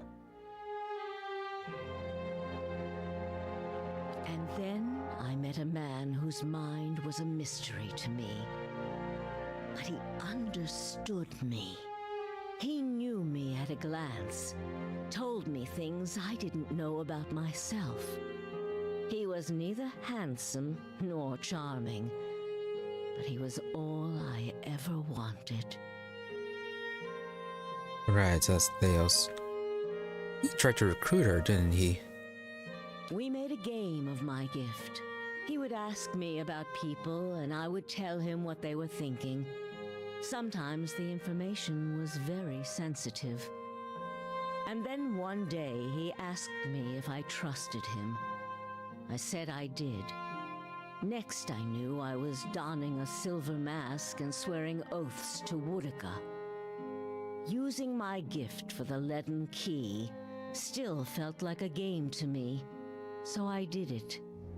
I did it because it pleased him.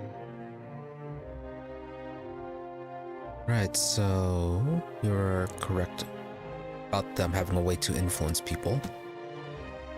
And was that the point of that one vision we had earlier? Was that her and her decision on leaving? So it didn't last. I don't like living in the dark. It's a powerless, hopeless feeling.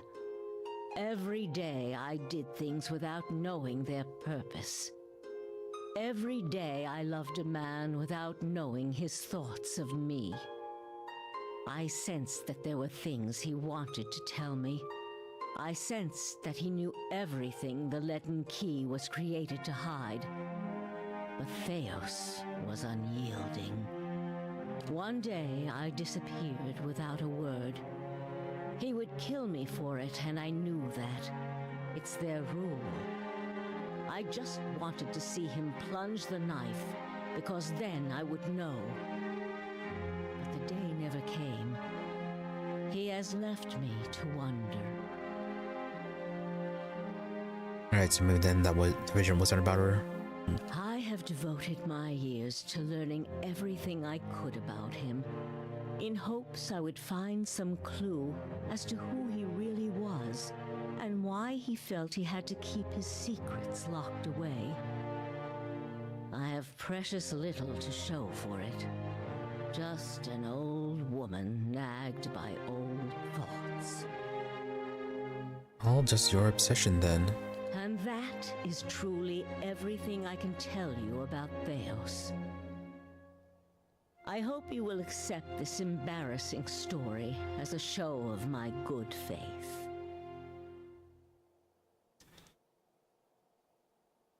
I wonder how deep that obsession is. Like if he asked her to come back, if he made a, not even like a good case for it, just a small peace offering, if she would drop everything and return to him.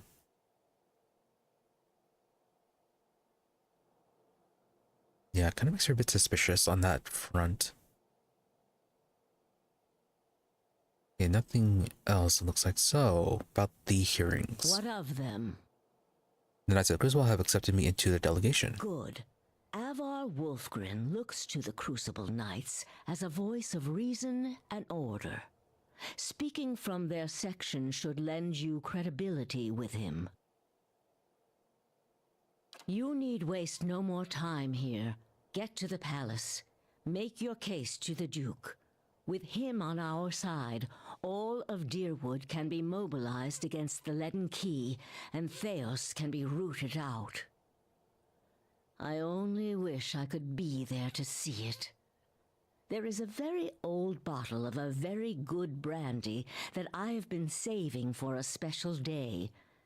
If you hurry back afterward, there may be a little left for you. Off with you. You're going to do very well in there. That, or the more competent members of Leonard Key may finally decide to do something about you.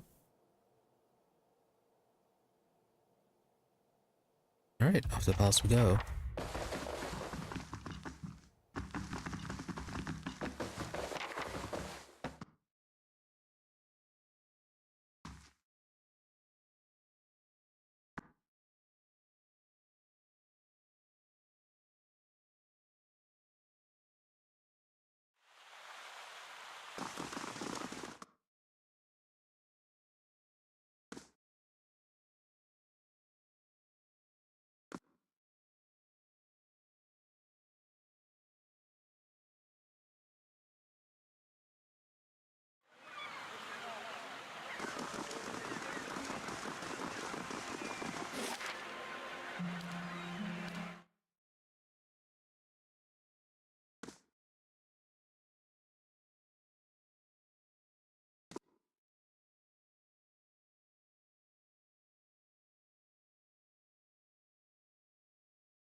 Direct itself, a loyal thing, Jared has been slain. Right, that's the guy we killed. Killed at the... Yeah, back at the beginning of the game. By calls, the last surviving loyals of the Radric line. Right, Radric, not Raid Saren. Different people.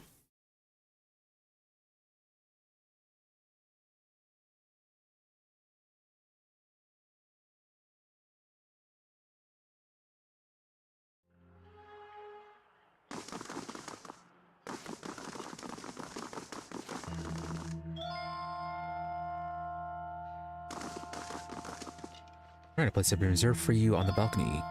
Go to the upper floor.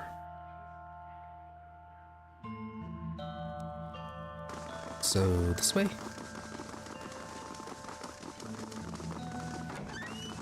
We received word from Commander Cliver that you would be attending. The balcony has been opened.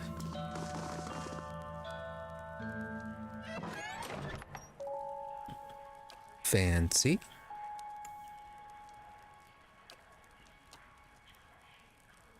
Duke Avar Wolfgren.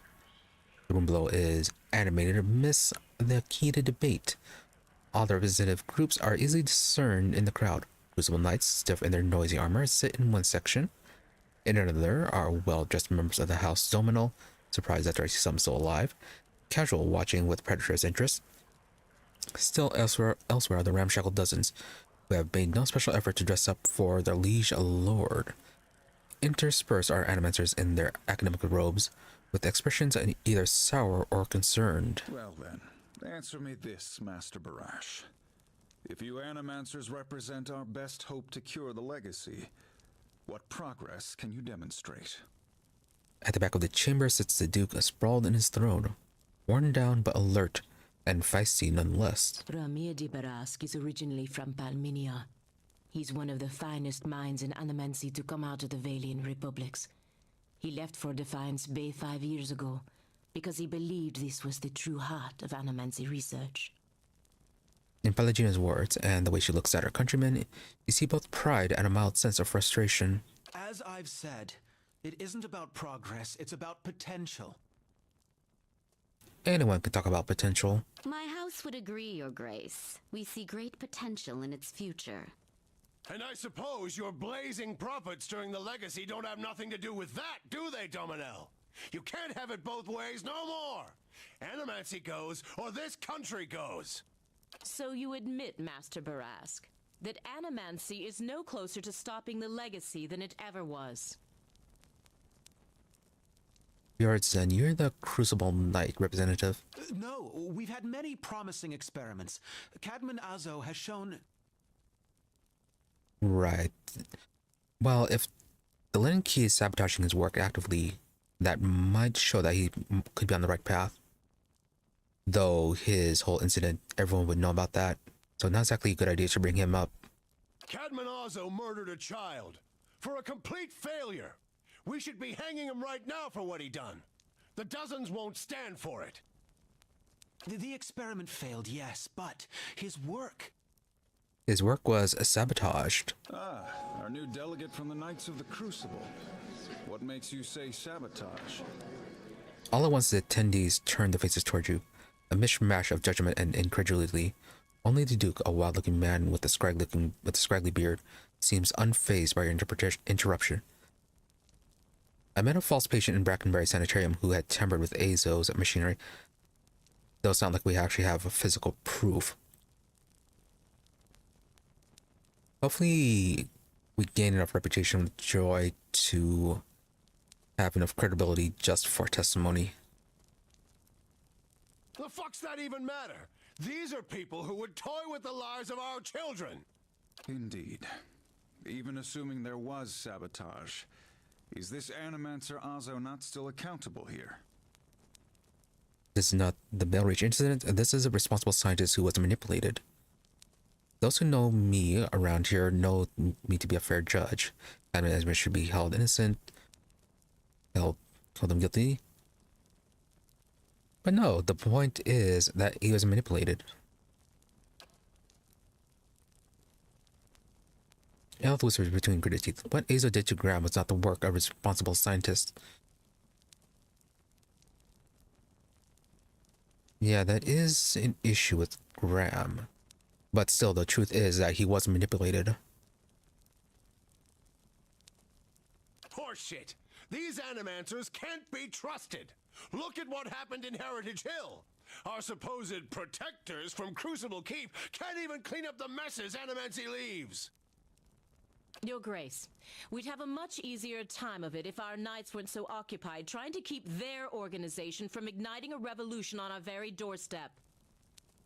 Yeah, they just have... We have kind of stopped them from attacking quite a few people. Heritage Hill is blood on your hands, Justiciar! You turn a blind eye, and look what happens! Right, we've been to Heritage Hill since the quarantine, though the knights were unable to control the damage. It was not Animancy, but an ancient machine that caused it. Because when knights are blameless here. Or the knights were unable to control the damage.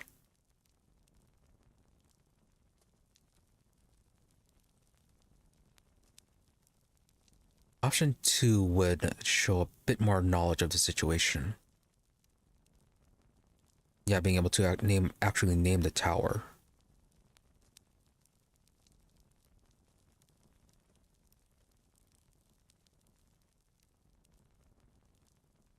Yeah, being able to name the tower. I feel like that would be more important in showing credibility. You've some strange taste in travels, friend. The height of your tales expands with every breath. Oh, we can use our reputation here. Honest, my word is my oath, I challenge anyone here to find someone who knows different. I had heard whispers of a new delegate set to attend today's hearing. I admit that your candor was mentioned more than once. Tell us what you saw in Heritage Hill. Tier Noneth houses an with a machine that holds dominion over the flow of souls. It was this machine that made the district undead. Do you think that was the machine's purpose, or just a dire side effect? Kana shudders. But then, why would the Nguthans build such a machine at all? Yeah, I think that might be just a side effect. Even if it is as you say, we have testimony that a group of Animancers had been spending time there. Surely their tinkering had something to do with this. The present doesn't prove cause. This testimony is not evidence, it is a guess. Animancy has many enemies. You need only look around this room to see it. I wonder if those intelligent undead are going to be causing a bit of an issue. You're missing the point! Everywhere there's Animancers, there's disaster! But again, with the Lenin Key actively sabotaging the Animancers, of course there's going to be disasters. We all know what Widewind's legacy's really about. And it ain't about some sparkling saint from Creed Ceres who's mad because he took a stroll down the wrong bridge! Ah, wrong bridge indeed. It's about a bunch of so-called intellectuals fucking with the natural order while the rest of us gotta suffer for it. Is it, though? Should we not take the time to reach a clear conclusion? I mean, what proof do we have? Surprised that the Domino representative isn't taking an active stance against Joy here, considering their antagonistic relation with her house, or with the house of the House Domino. Unless their interest in animancy is far more beneficial to them. My son and daughter are buried beneath the floor of my house. We don't own no land, so that's where we lay them. My son, my wife let him slip when she was bathing him. Got water in his lungs he couldn't cough up. My daughter, we put her to bed one night, and the next morning she wasn't breathing. This Hollowborn thing, it ain't ending. And it ain't ending because we still let these charlatans play God. There's your proof, you damn copper fucker! Yeah, you're just quite going on instinct, aren't you? All your emotions and all that. And really, burn your children under your floors. Enough, Adric. Lady Dominel makes a point. If it's animancy, then why do the other states that permit the practice not suffer the same fate? Who among us can say he truly understands why the legacy has taken hold here? Right, Joy can. The ground begins to mutter, the sound taking a doubtful character. Red idea, Watcher, taking this hearing by the curly ones. Don't waste your chance. Wydom's legacy is the creation of the Leaden Key. Cadman's Azo's downfall was their work. As with the Tower and Nature Chill, they want you to do this. They want animancy to fall. The Dolmener expands into a din of skepticism that fills the hall. I have seen them in the ruins of Air Glenfath, operating machines that disrupt and redirect the flow of souls near towns like Gilded Vale and Deerford, where the legacy is universal. As a Watcher, I have heard the dead confess their plot. They are sealing the souls of the unborn. Beasts.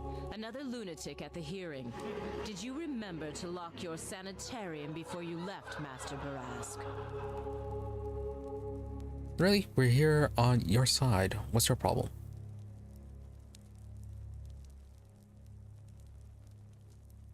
You shame your order by dismissing the truth before hearing it, madam. I expected better from a Knight of the Crucible. For your husband's sake, I hope he at least left the brothel unlocked. As the Duke says, no authority has more proof than the other. What is the harm in hearing one more? Lips cannot change the truth. What is he crazy? Make one more smart comment, just like that.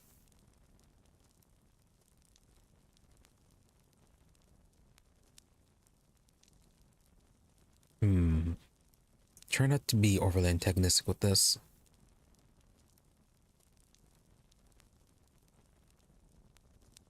Yeah, as the Duke says, no theory has more proof than the other.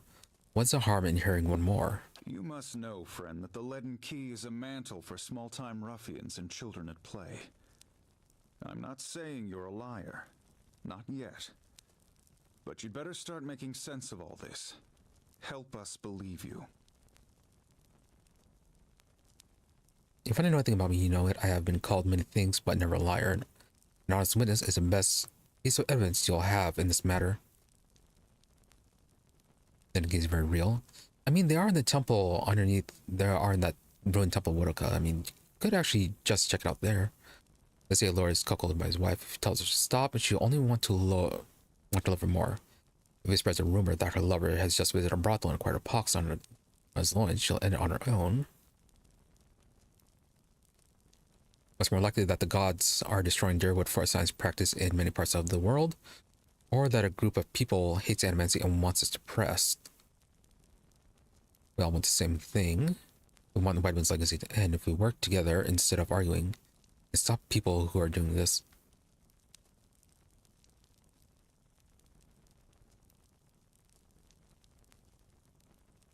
Like, we could pick this, but it doesn't feel like it'd be a good option because even if she is honest, it could still be argued that she's being deceived.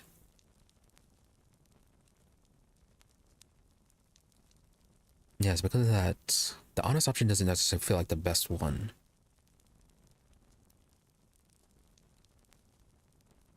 So what is more likely, that the gods are destroying Deerwood for a science practice in many parts of the world, or that a group of people that hates animancy and wants it suppressed?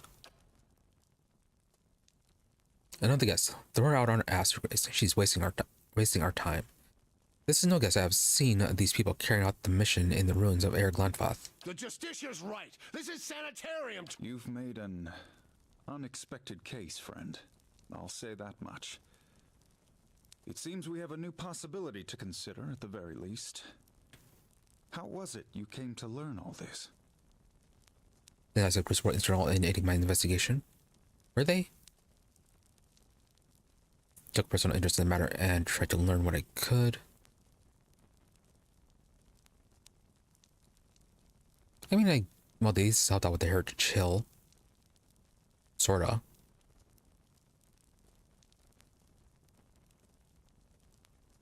But if we talk up the Crucible Knights, might at least get her on our side.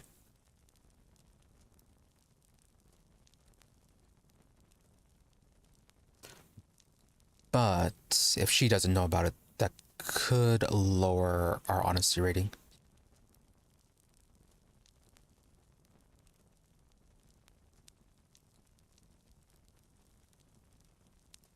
Yeah, I took a personal interest in this.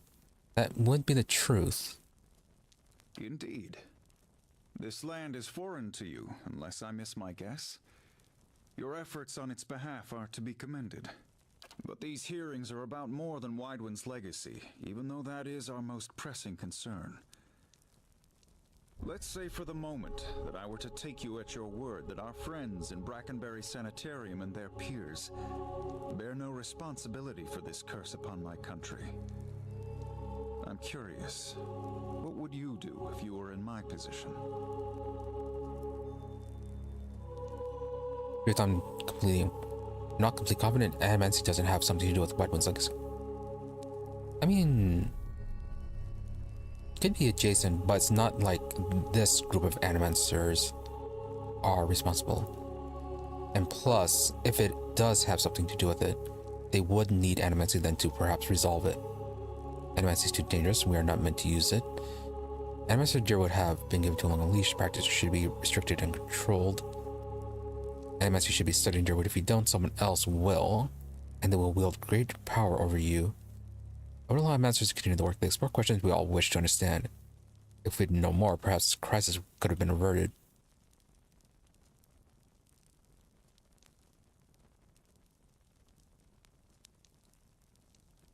I think option 2 kind of appeals to their own paranoia.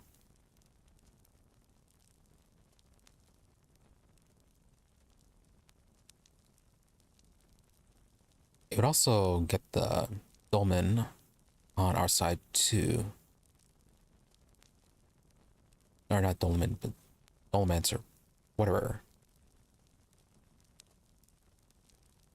Domino. That's who you are. The Animancers should be studied. If you don't, someone else will, and they will wield great power over you. Phrase still, Palladino looks your way and subtly nods in approval. Ayla shakes his head. Animancers serve their own ambition and their own purses. Give them this power is like setting a child loose in an armory. Very well. That is all I wish to hear. Not just from you, but from everyone. Many days we've been at this. It is time we put it to rest. I want to thank the delegations for helping me collect my thoughts.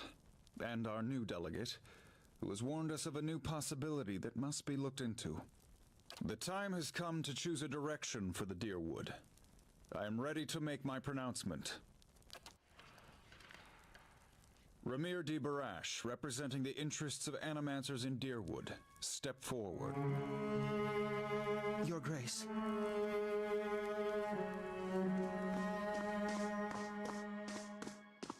Oh, someone new? It occurs to me now that my concerns about animancy may not outweigh its value. Forgive me, Your Grace. We will accept no judgment but our own. What's he doing? No! Avenge the Doom! No, wait! Stop this at once! Nobody's gonna question him running off.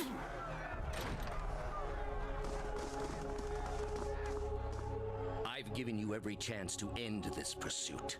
Shall I end it for you? Another time. I am already late. Oh, and we pass out. The words, "Shall I end it for you," ring in your ears. You find yourself gasping for breath, struggling to keep your own balance. You drop to your knee and watch as Theos hurries out of the building. The world dims around you, the screams and clashing of weapons fading to silence. All that remains are the words. Shall I end it for you? Theos stands at a pulpit, high above an assembly of robed onlookers. Young among them, clustered around a wide circular pit carved of stone. He addresses a woman bound backwards over a large iron wheel overlooking the great stone maw. Many of the woman's fingers and toes are severed, and the bottoms of her feet are charred black. The skin on one side of her face looks like melted candle wax. Black and red and seeping, and the angle of her back suggests a spine in ruins. Yet for all that, her expression betrays little of her anguish. I am already at peace, Grand Inquisitor. Are you? Her eyes are barely open, and her words come between strangled breaths. But they are steady, unbroken. So be it. If you desire no end, you shall have none. I find you guilty of heresy. May the eternal prison bar your soul from passage, for it is beyond redemption. He nods to the hooded attendant, who begins untying her from the wheel. Joy was granted domain of the sleepers. You open your eyes to the beamed ceilings of the palace's grand central hall. The clangs of metal striking metal waft in from outside along the cries of injured as you stagger to your feet. Theos is gone. Durant taps you with the end of his staff. Get up already. He shakes his head. I don't see how you plan to survive your trial, Watcher, if the very sight of your enemy makes you faint like a priest in a whorehouse. Let's be out of this place before something else goes wrong. Off to the side, you can hear the clinking rustle of chainmail. You look over to see a wounded guard slumped against the wall. He is trying to say something, seemingly directed at you, but at first it's too faint to hear. He gathers his breath and manages to rasp out a few words. Lady Webb, she's the only one. She must be told. She'll know what to do. Please, find her. Tell her everything. The guard passes out and slides to the floor, still.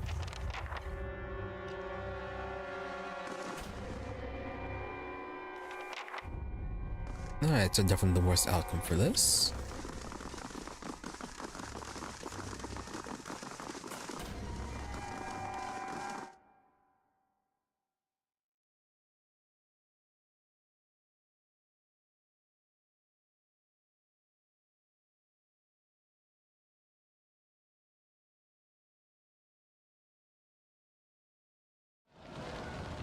Yeah, man, everything's on fire.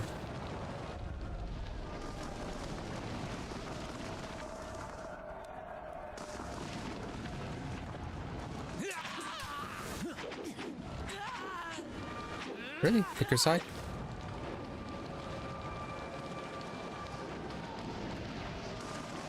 No, commoners, you get what you deserve, and everything's on fire.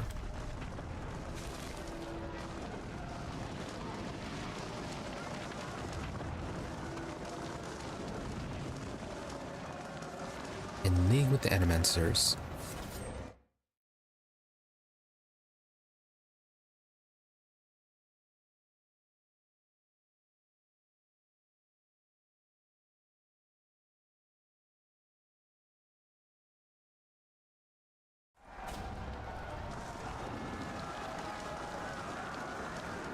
And it's all burned down.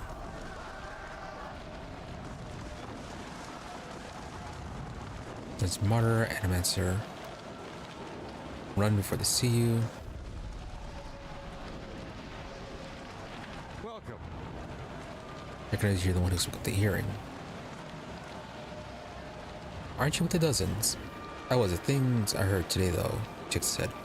At all backwards, if it was good enough for the Duke, it was good enough for me. I don't care that Animancers did kill him, doesn't mean we gotta hold them all responsible. This engine was supposed to be about. What are you just doing? Got a few Animancers out the building through the back. A lot of them didn't make it, though. Get outside, wait things out. Good luck. Oh, can we actually be interacting with them? No. Not all of them. Yeah, and so much for that one woman who was at the brothel and finally got her way up in here.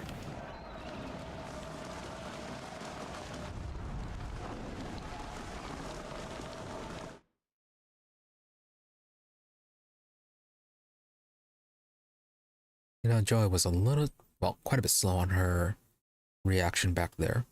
Definitely could have said something.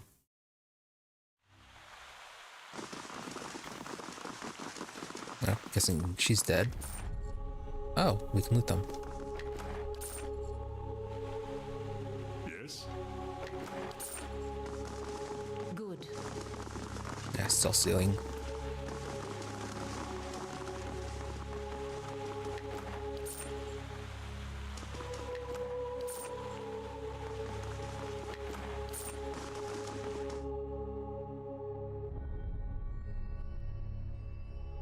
They move quite fast.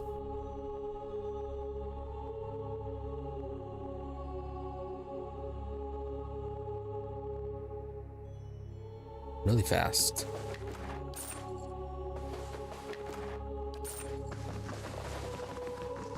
Yep, she's dead.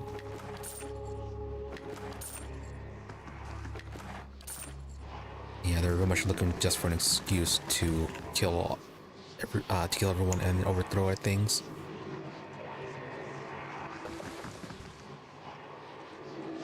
Lady Webb lies still in a bed, an ornate cushion propping her back upright. Blood pooled beneath a gash on her chest is tacky and nearly dry.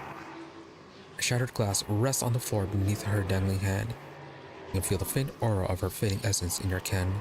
Reach out. You make contact and are immersed in a torrent of sensory input and experience. When it calms, you find yourself in the same room, lying in bed with a glass of brandy in your hand. Through the walls, from the streets outside, you come the sounds of screams of shattering glass and the cacophony of angry mob. You take a sip and it warms your gullet. Across the room, the door opens behind a patient. A steady push into the room walks Theos, the floorboards creaking beneath deliberate steps. You wait until the last of the brandy has trickled down your throat before you speak. Okay, so Theos actually handled this himself. I was a fool to think I could tame these people. You came closer than most. A fine epitaph. No worse than any. You are concentrating, focusing with all your energy. It feels as though you're diving into a stone wall over and over, but it cracks suddenly, unexpectedly allowing the vaguest wisp of a thought to leak through.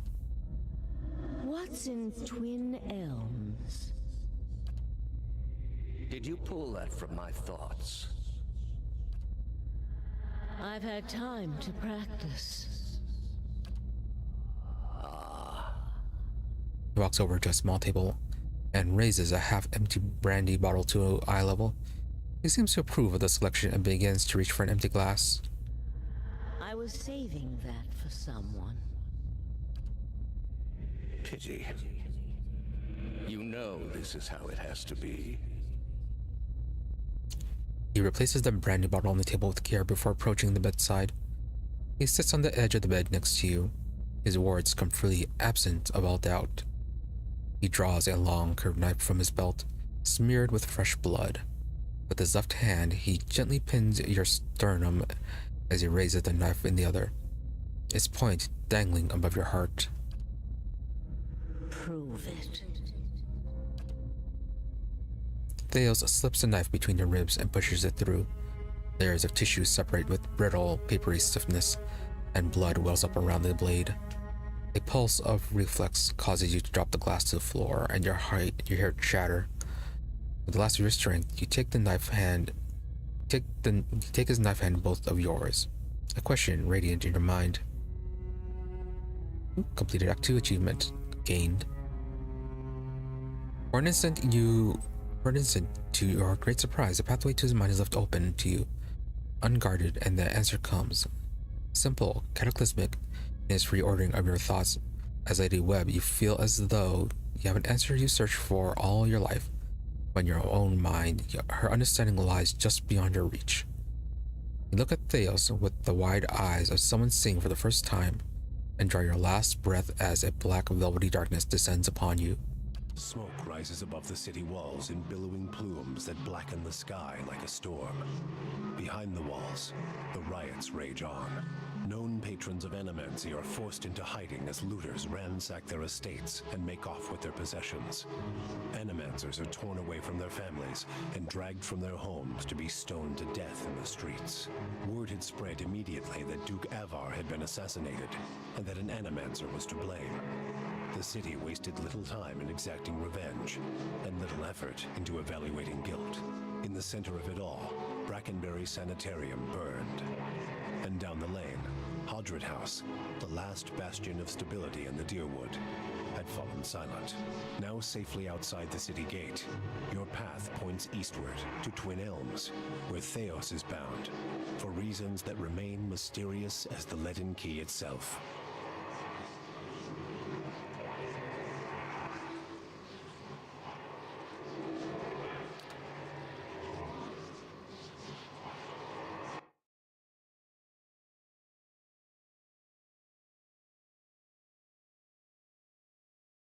Yeah, so the dozens kind of suck.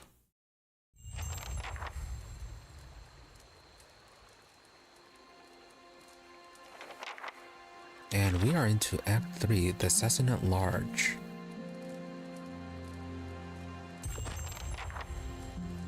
Can we go into the city by any chance?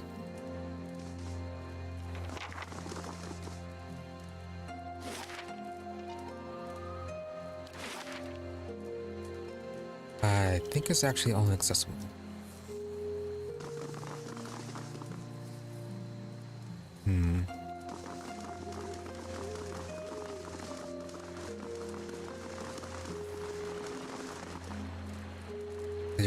As you cross the bridge, Aeloth draws up beside you. The fires of Defiance Bay cast a shivering, flickering light across half his face. The other is in darkness. Please stop.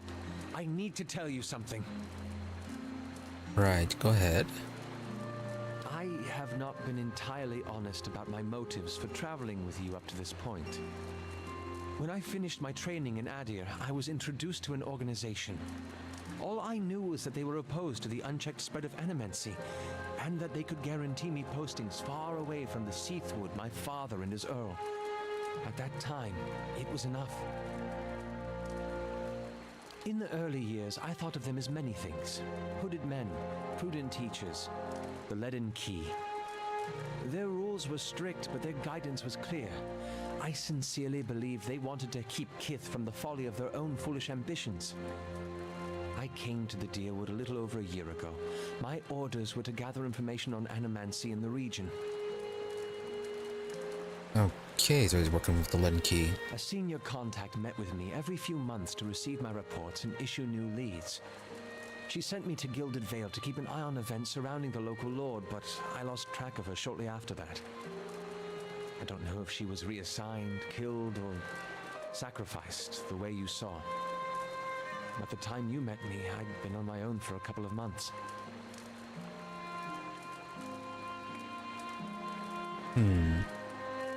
So what exactly did you want? We too much assumed that Joy was specifically targeted. I needed some kind of direction. And after that scrape with the locals, I was ready to get out of town. But then you mentioned the hooded figures in the machine, and I was sure you were on the trail of the leaden key. And I was correct in a way. What we found wasn't what I expected. I knew the leaden key was trying to stop Animancy, but I didn't realize how far they'd gone. Murder, sabotage, abandoning entire districts to shambling horrors. And now the whole city is up in flames. I'm still not sure about Animancy, but I know I've been following the wrong master. Please, accept my apology and my service. Let me fight with you to stop Theos. And what do you really expect us to do with this too-late confession? Trust you on your word? Religion shakes her feathered head and holds her hands out toward a lot, as though framing him interview. Durance, with all your supposed extra senses, you let this happen. How like a watcher to miss what's right in front of her eyes because she's too busy dancing in the ether. I still feel kind of attached even with the betrayal. He's got this way of taking offense that I really like. Tough one.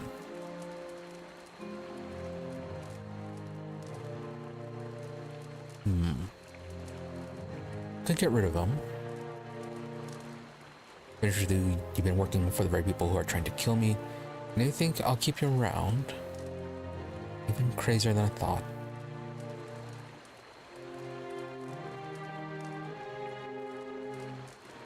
Forgive you, but I want you beside me, not behind me. I'm not asking you to trade one master for another.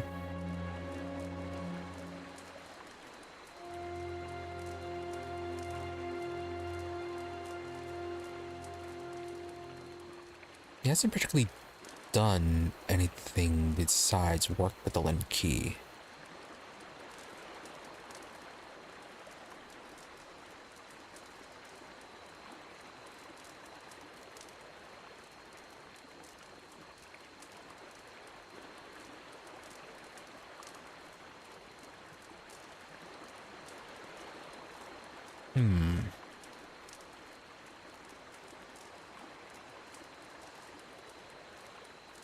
And like, if he hadn't said anything, not like it would have changed anything.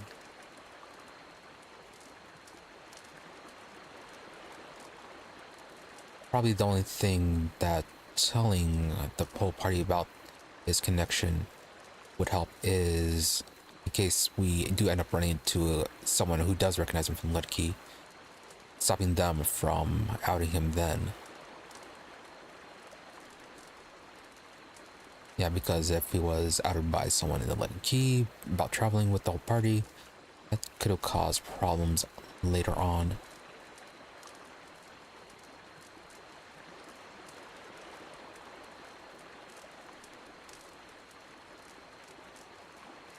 Yeah, I might as well just go with the apology accepted. Since, as we said, he never did anything, so... Yeah, just apology accepted. Thank you. This is a great burden off my shoulders. Alright, before we move on, let's discuss a few things. About Ismail, your parents.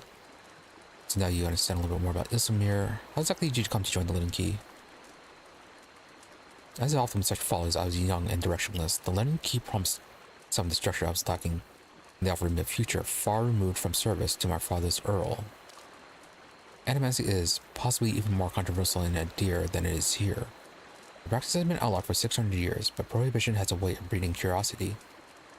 The success and relative acceptance that Animancy has found here and in the Valiant Republics spurred a renewed interest in Adir. Leaden Key began recruiting more aggressively, and I was in the final period of my training when one of my instructors reached out to me. As I said, it was a welcome departure from my father's plans, and after seeing a few of my colleagues abandon their studies in magic to pursue Animancy in the Republics, I was convinced that something needed to be done to stop the spread.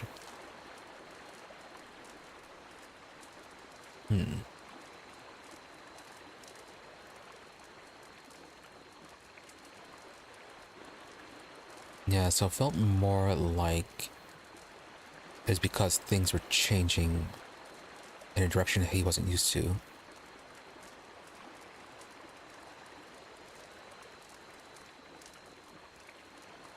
So now you understand a little bit more. Oh, okay, we can ask him more about Ismir. But nothing more about the Leaden Key. So about Ismir?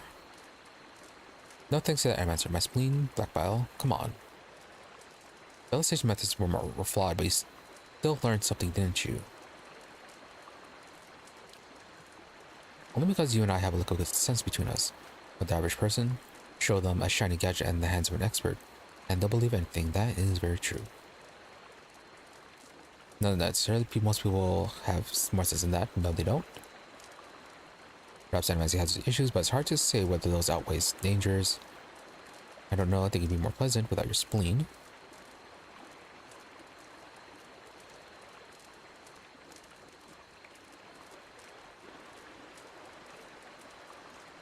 what good has Animancy done so far?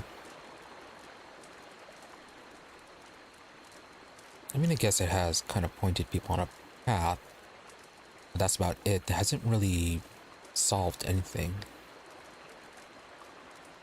But regardless of that, people are too easily led. Yes, people need something to believe, someone to follow, and the danger of following a bunch of animators is that even they don't know where they're headed.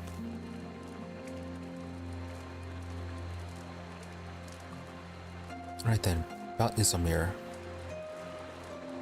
When did she awaken? You said that you'd learned to hide her a long time ago. Can we talk directly to her? Alright, let's start with when did she awaken? Father was a strict man. He expected the best from his only child and he didn't tolerate failure. At times he could be rather adamant, particularly when he'd been drinking. Isamir manifested on one such occasion. To be honest, I don't remember the specifics, only that he was more careful with me after that.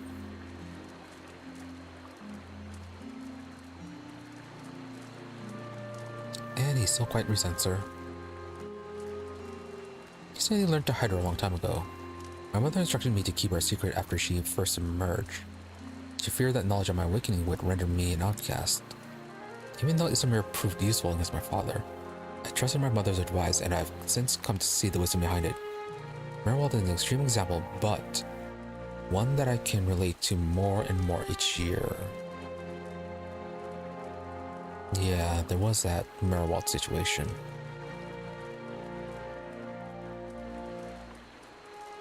Very much a high risk of losing control and then being blended with her in such a very uncomfortable way.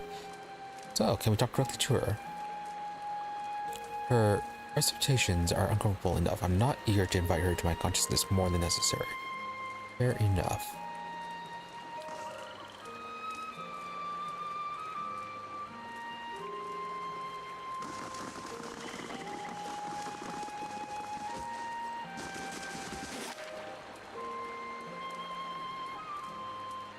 Alright, can't quite access that yet. But yeah, that's all closed off.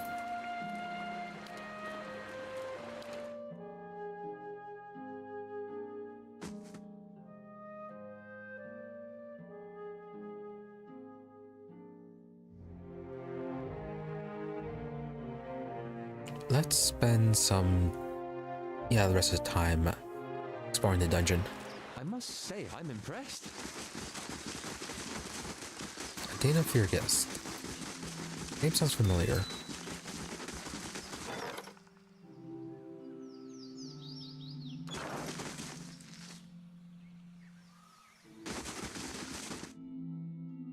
Fearguest, were you the person inside the temple in the palace, or the one woman that we met in the asylum? Maybe just a random person.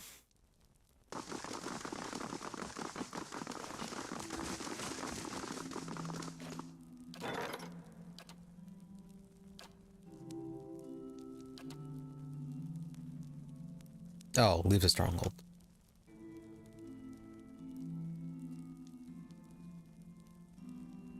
Right, this person. The one who was buffing the fame and security. That's why you sound familiar.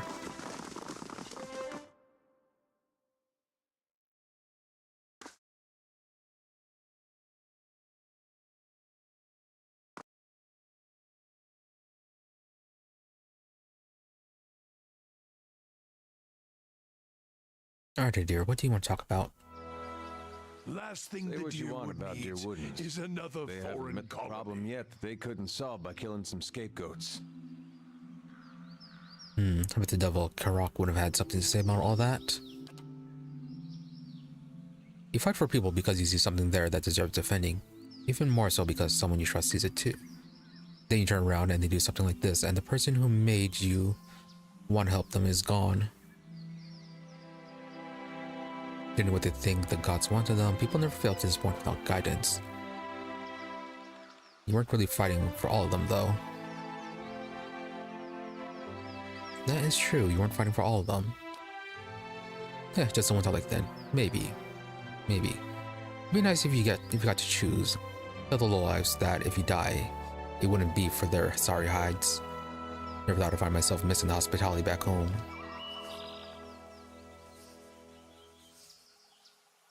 Oh, there's so many abilities.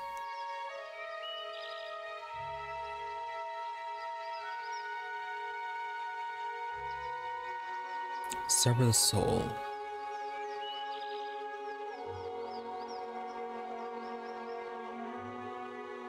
Alright, the ability we got was Dominion of the Sleepers. Arrest. Bonus to might, constitution, dexterity, perception, intellect, and resolve for 27 seconds. Looks like it can be used outside of combat.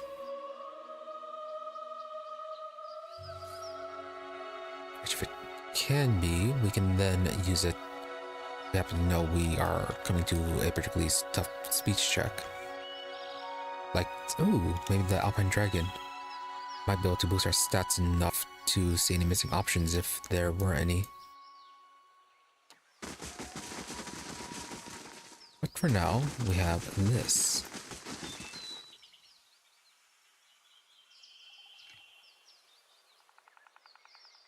Okay, Pallegino we're keeping. Durant's, I feel like we don't need to take him down into the dungeon. You walk your path, I'll walk mine.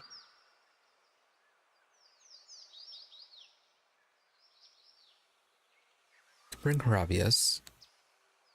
Sagani. Let's bring Sagani. And then when we head to the Twin Elms, we'll bring in Grieving Mother, Durant's, and and Sagani. So we have to bring those three. So we have to drop Kana, Adir, and maybe Aloth. No, I think Aloth still has business there. Maybe we'll have to bring them one at a time.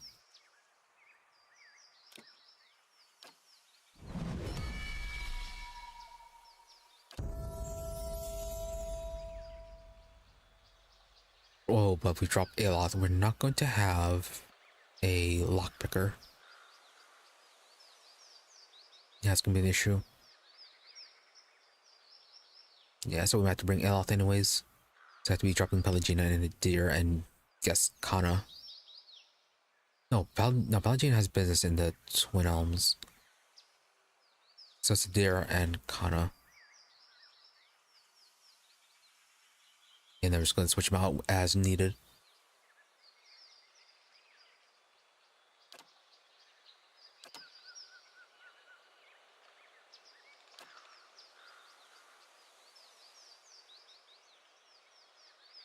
Yes, once per rests.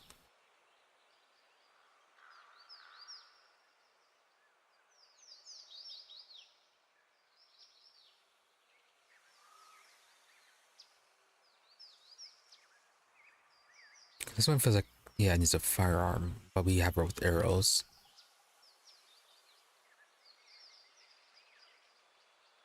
More projectiles per shot when using bows.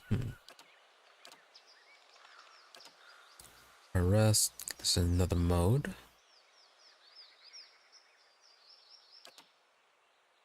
Passive, the ranger gains a portion of his or animal companion's senses and instincts, becoming especially sensitive to incoming range attacks that target deflection. Plus 15 deflection against range attacks. 5 per arrests. 2 per encounter. Instructs that ranges animal companion to rush a target, knocking it prone. Might go with this one since it's per encounter. Sense for passive. Damage bonus on any creature suffering a damage over time effect. Yeah, not exactly too sure on which abilities do that. I don't even keep track of it anyways, so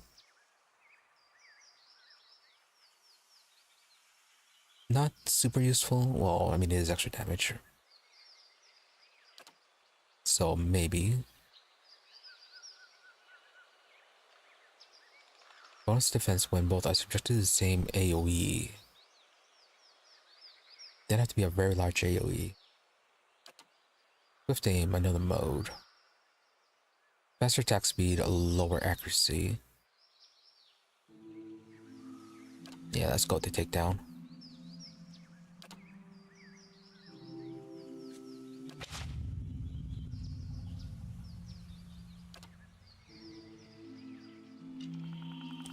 Let's see your accuracy. 91.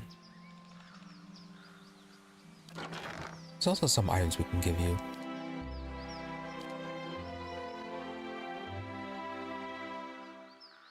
Master hunting bow, that is what you start with.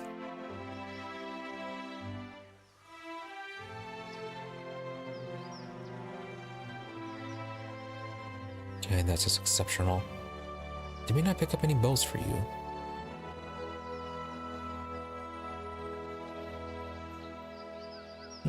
Apparently not.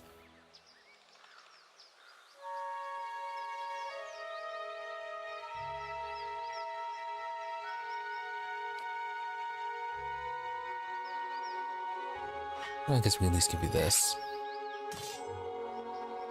Dual wield axes. There was a armor or cloak we have for you.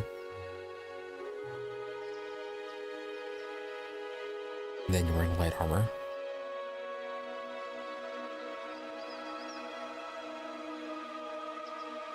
Stun duration down, knockdown duration down, and more defense. When under those conditions. Jack of Wide Waters. Recovery speed down. No. Oh, Durance's robes. Tidebringer armor. Again, I know recovery speed is supposed to be that way, minus 15%. DR7 versus DR8. Okay, that was at 9. Martyr on unconscious. That's the one that gives a buff when you're down, right? Yeah, from the AoE.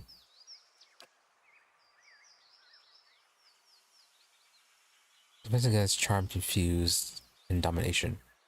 But you should be away from everyone. Yeah, so that's probably not going to do much for you. Mono has armor. More move speed, more healing received.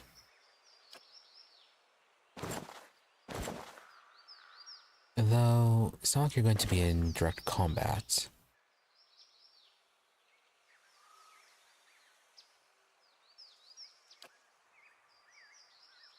Yeah, exactly with this one.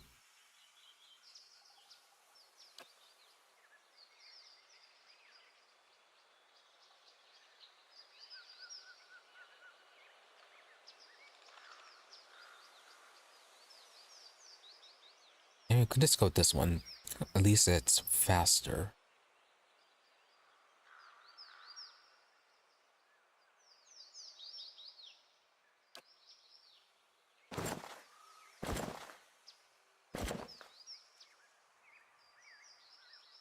Yeah, the minus 15% only as opposed to 20 or so.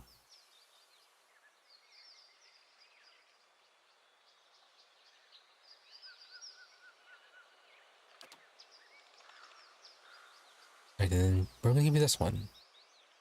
10% rage damage.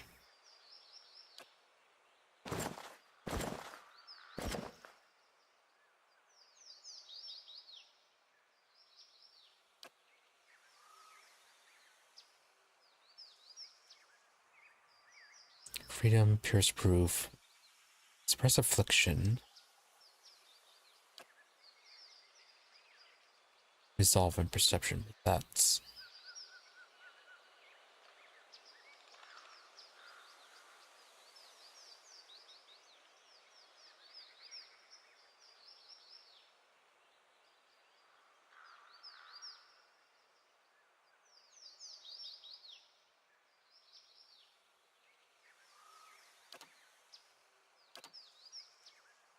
No helms, right?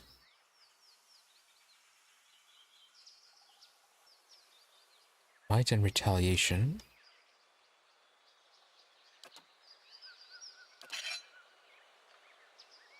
Your melee attacks do much better damage.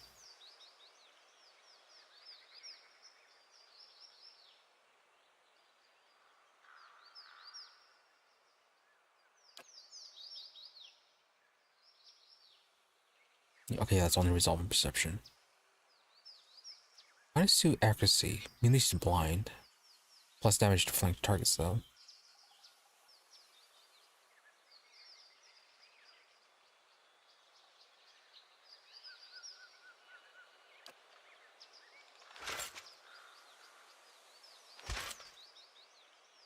Yeah, accuracy is currently at 91. That's the thing.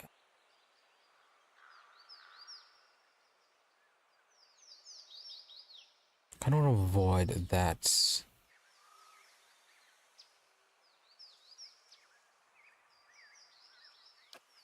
Give you the gauntlet's accuracy. Less crit damage, but you'd hit more reliably. And then we can take that one ability that lowers accuracy but lets you fire faster.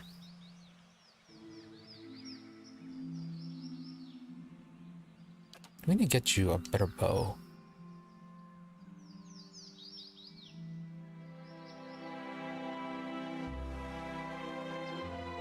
Oh, we can actually go up to legendary.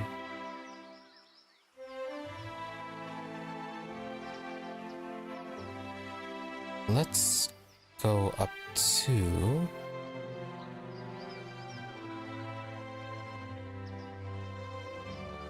I'm an exceptional bow. Don't have rubies.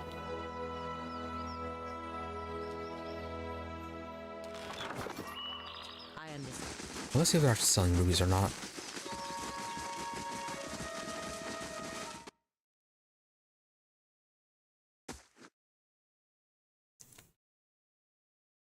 I'm going to be selling new ingredients now that we've hunted them. Or if it's going to be still stuck at the Vithrak brain. Good day to you.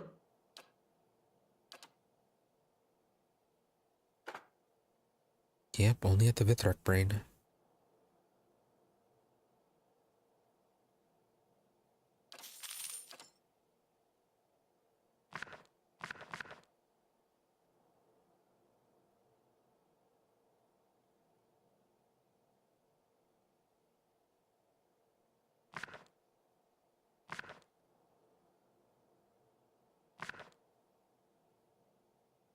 Alright, there's a sound somewhat unique.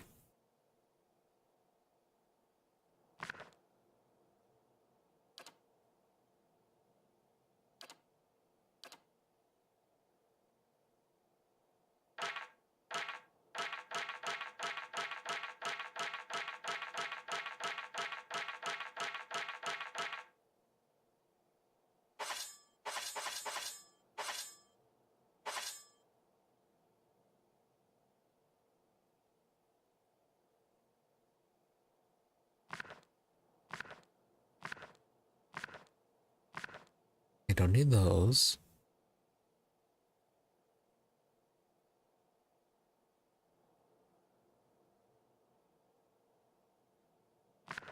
Okay, these ones aren't unique.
Few more things left.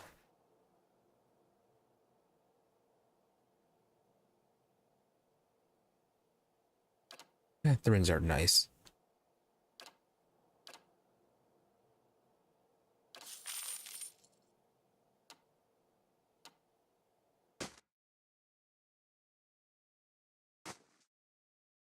Let's see if we got anything in the chest. Yeah, it's supposed to have some ingredients in there occasionally. Maybe we got some rubies. Gelade, well done. A formidable fortress in the old style. We don't build them like this anymore, you know. Not by the sea. Too vulnerable to cannons.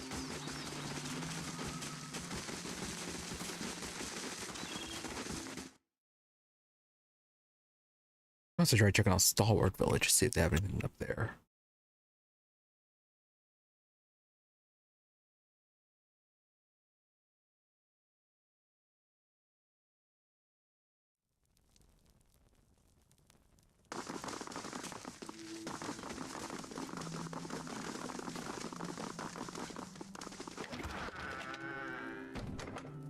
Alright, the Lavender Wreath.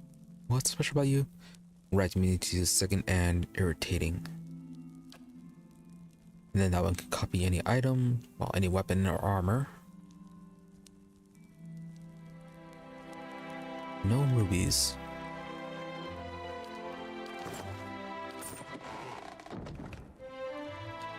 What is lower tier ingredients? Oh yeah, we need to finish leveling you up.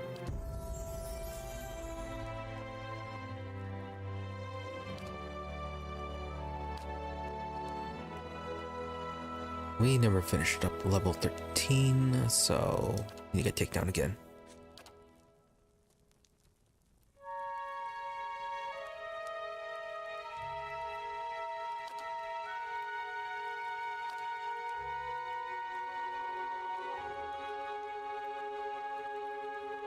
Alright, modify takedown to add crush damage.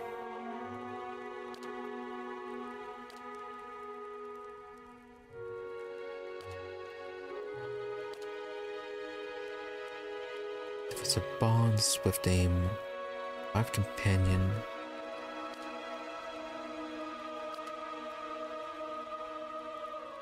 Let's go with swift aim.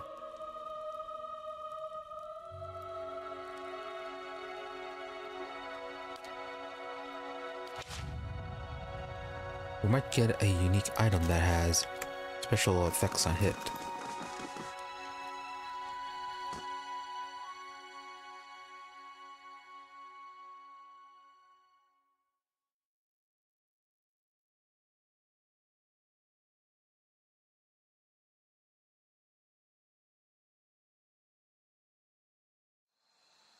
Amazing. You could fit a whole village in here.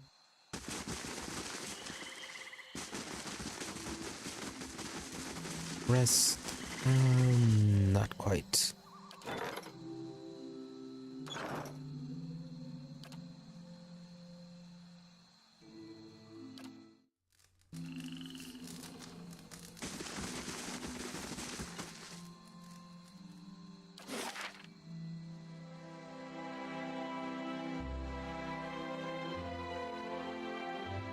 Okay, and we haven't found the shortcut for the other levels.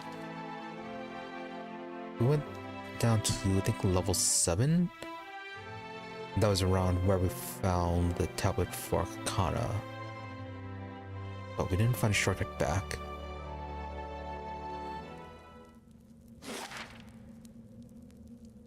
Let's see, where was it? This way?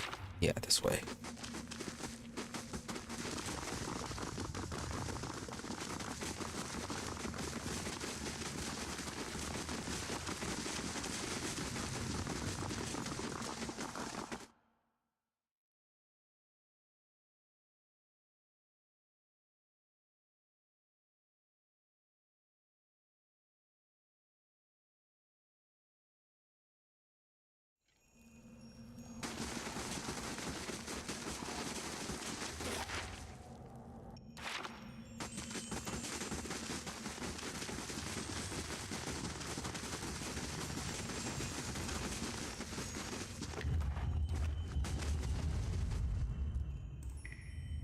There's no other way up, correct?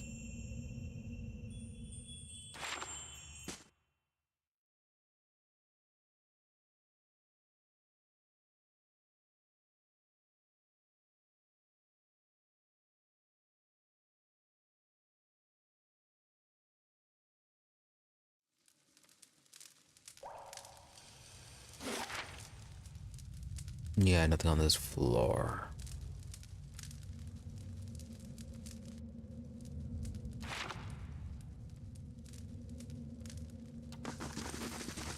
And then did we go further than this, or did we turn back here?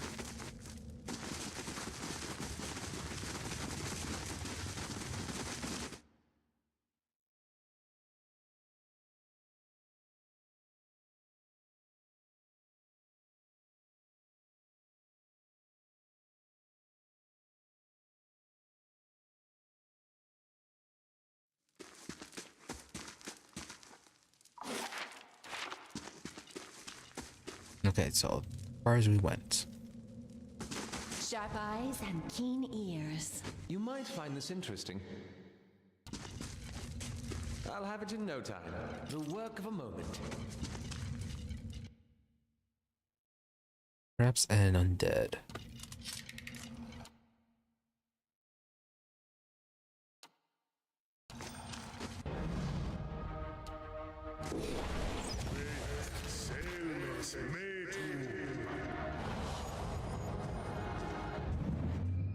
Alright, we do a lot of leveling, so shouldn't be that difficult to fight.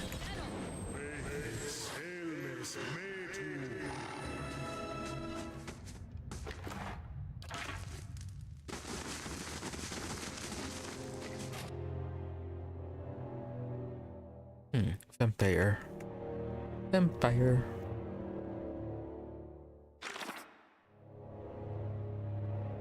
Could that have been that have led their lives unnaturally extended, but retain most of normal humanoid appearance. They are merely few missed meals away from developing into monstrosities.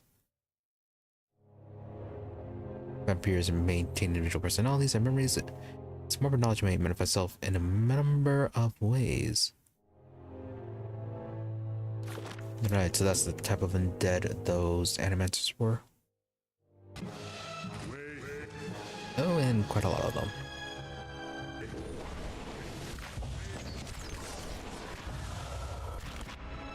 Come to you. Oh, got charmed. Yes?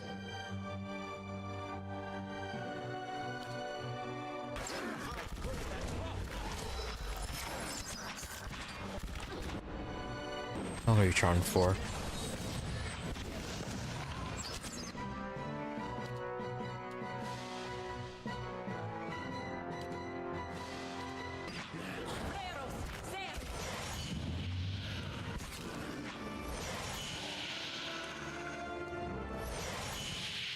Yeah, if it wasn't for that charm, things would have gotten a lot better.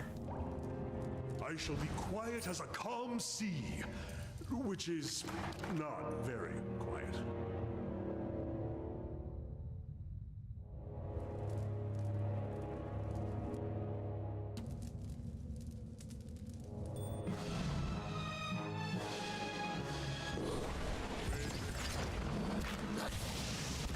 More vampires.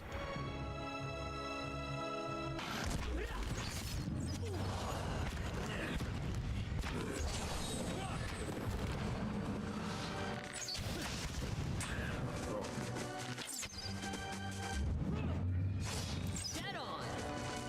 I'm for the Republic. Nice kill. Oh, Dragon's Maw. Fully leveled up. Dragon's Breath runs once per rest. +1 to engage enemies, 1% chance to cast Taste of the Hunt on hit or critical hits, which is 30 raw damage. And 100% damage restored as endurance. Yeah, we saw that last time it leveled. Grants Dragon Breath once per rest, 30 to 42 burn damage. Alright. All pretty good.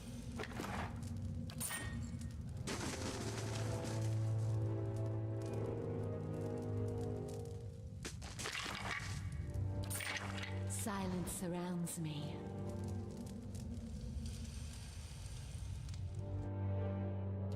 Oh, great. Skeletal wizard.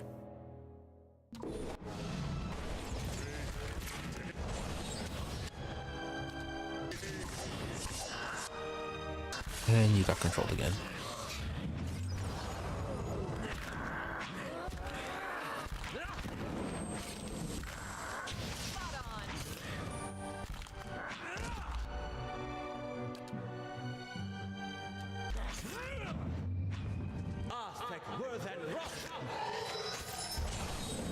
Alright, forgot about healing chain.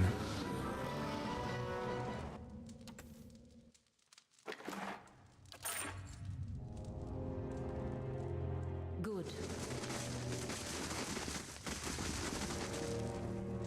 I'm on the trail. That's unusual.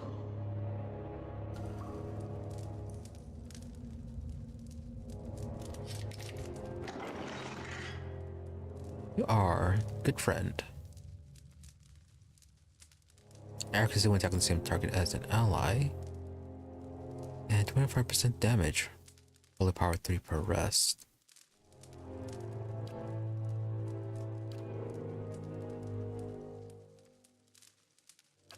Versus the Master Hunting Bow.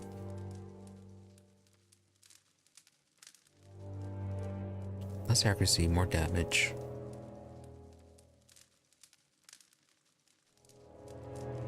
It's also slower speed. Slightly better range, however. Yeah, let's give it to Sagani.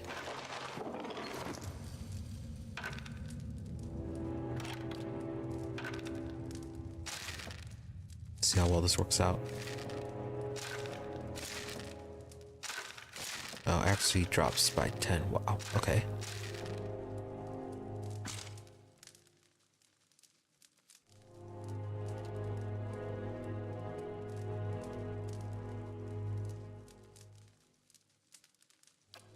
Right, I'm thinking your skill probably applies only to bows then, for boosting accuracy then.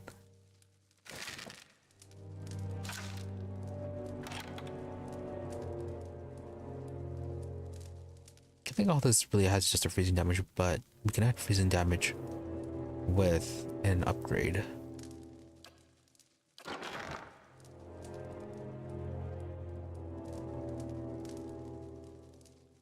Yeah, I could just give you the exceptional warbow.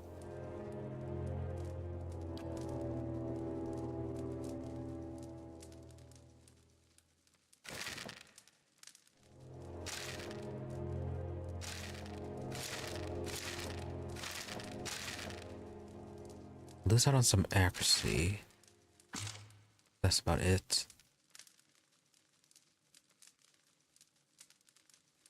Yeah, it doesn't have accuracy 2 on it. Oh, where'd it go?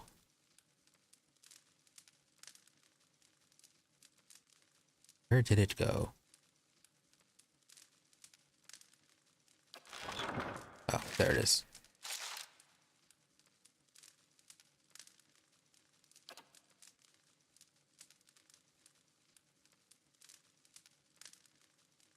Get rid of exceptional. Could make it legendary, but that's no.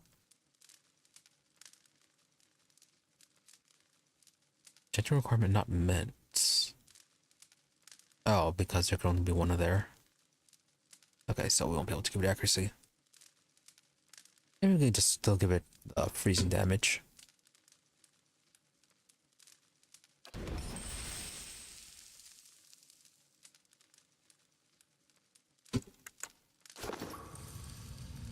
And it's just a basic bow.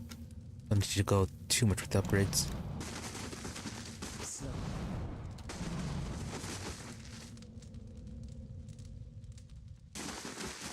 Let's see what lies this way. Ornate stone coffins are aligned with Adro. There are runes encircle the jeweled sphere at the center of the lid.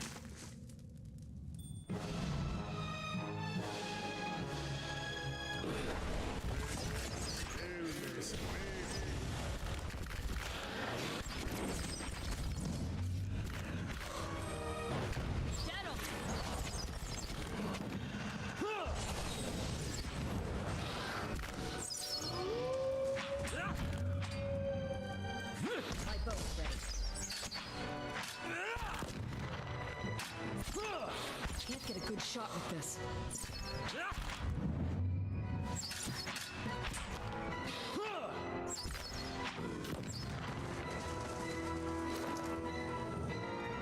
Is your weapon coming along? No, that's the wand. About 10 more kills, well, 11, before it gets its next upgrade.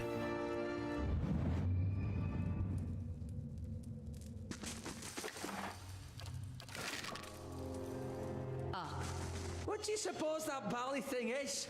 Eyes open.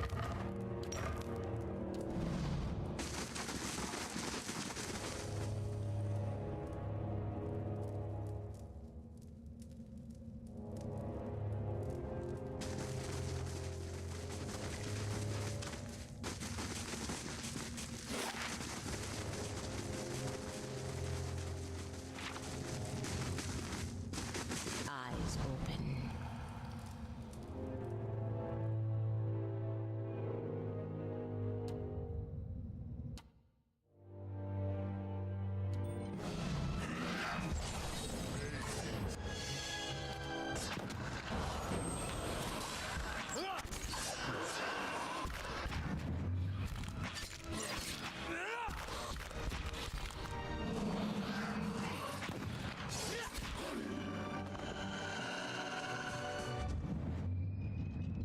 Not you. The work of a moment.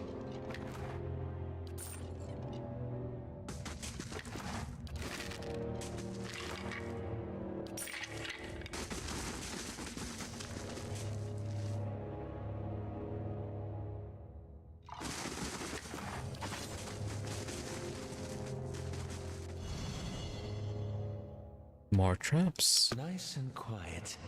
What do you suppose that bally thing is?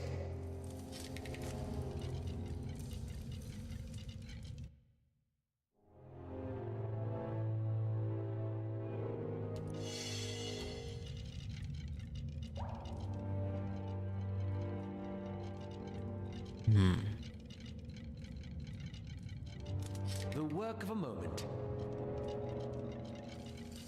The work of a moment.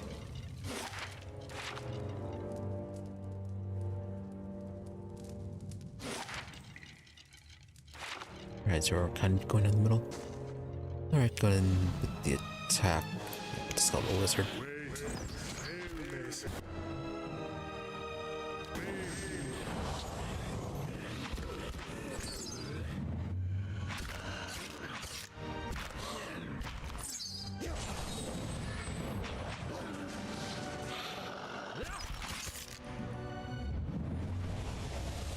Oh, a broken device.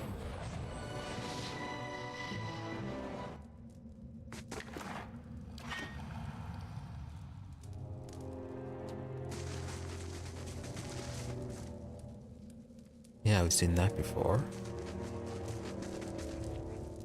Ruins and graves upon this familiar machine are unnaturally well preserved. The machine itself remains inert and lifeless. Be cautious. I'll see what I can do.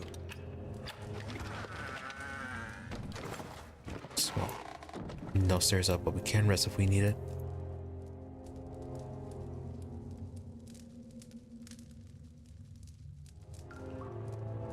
Not in as great as condition as the other machines we saw. But the center area does look a bit taxed. Okay, well, if that machine is here, different reason why the Leaden Key would have an interest in this place. For the Republics!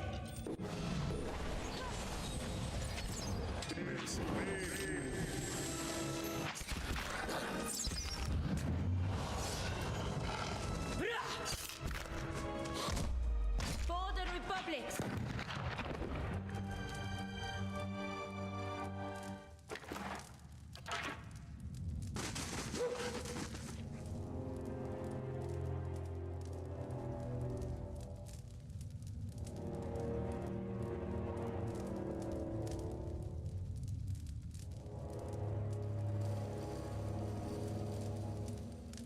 No?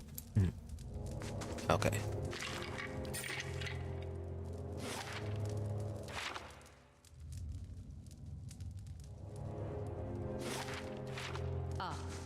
see what lies this way.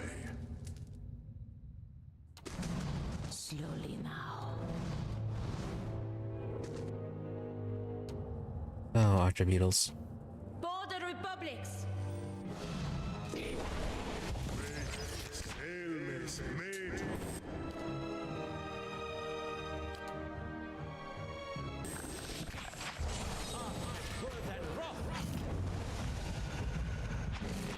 Helped out a little bit.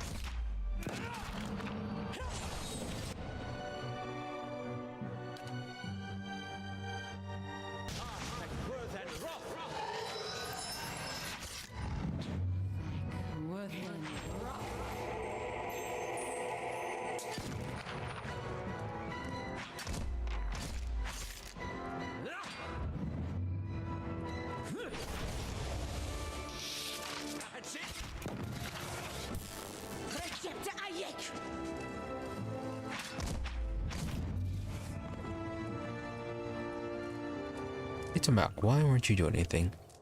You have to deal with your AI. No.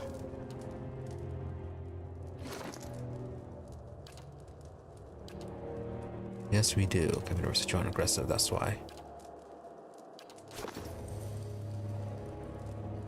And yeah, next floor. I understand. Oh, it looks like stairs upwards.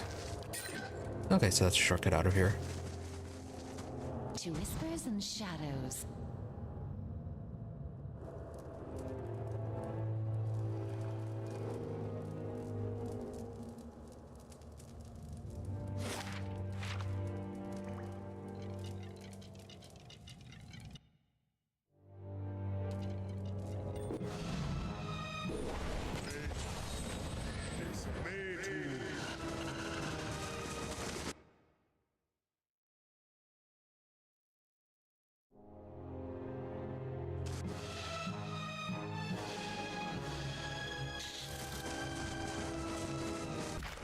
Yes?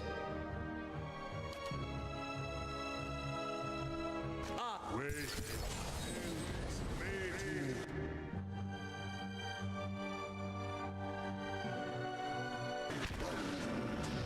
Alright, full unzapped.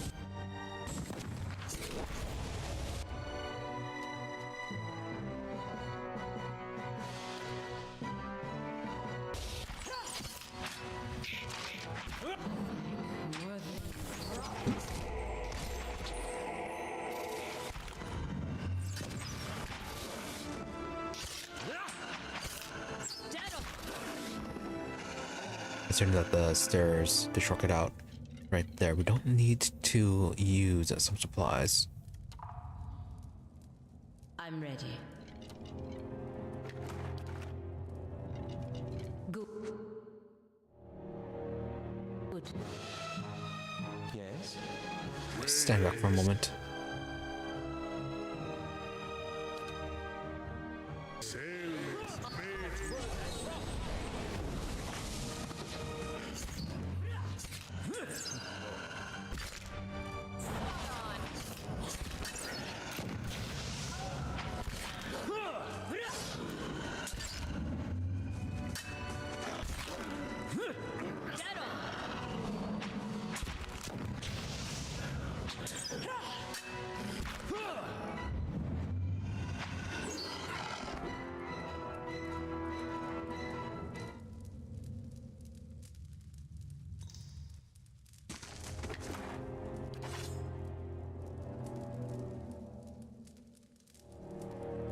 To whispers and shadows. Alright, next time we have to be careful for Aloth.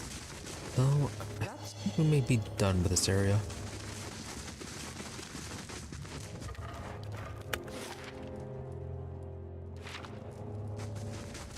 Really, we're done. Shouldn't be.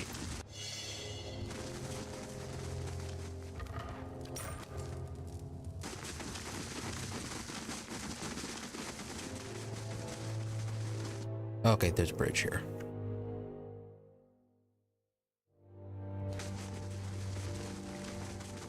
Oh, friendly Darkles. Sorta.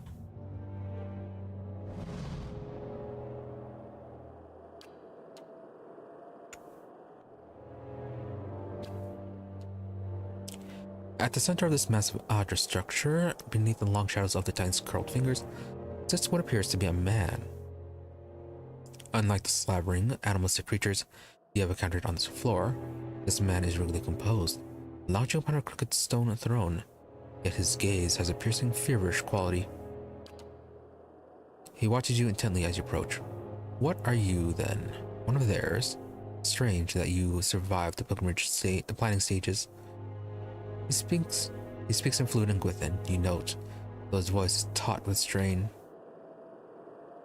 Must have been hard for them, those beggars, those cowards. But you won't go any farther. No, you can go right on back to them, your masters. Let them feast on you instead. I don't mean any harm, I'm merely seeking information about the master below. I think you've been down here a little too long. No idea what you're talking about. Ah, you understand him. Ask him everything. What opportunity. Oh. If we hadn't learned from Ithanka the Ingwithan language, would we not be able to do this? The man looks startled. He gives you a short laugh. You understand, look here, that even the foreigners speak our tongue now. Truly, we are an immortal people. He laughs again. But that only makes it all more clear, you see. You must be with them. How have they kept you as a whole? So whole, you are remarkably well preserved. His eyes narrow, attempt to pass you, and you will go screaming back to the void puppet. If you're talking about the creatures in the old rooms, I've already dealt with them. Oh, good, very good. Touches the hand to his mouth, brows knitting, and laughs. Yes, it's all mine now. No more of the screaming. No need for any more pointless demonstrations of power. Go on then, go barreling down into the deep if you like, if the beetles don't make a quick end of you. Yeah, we've fought plenty of beetles, but first, questions. Yes. I said you could have some answers. What is it?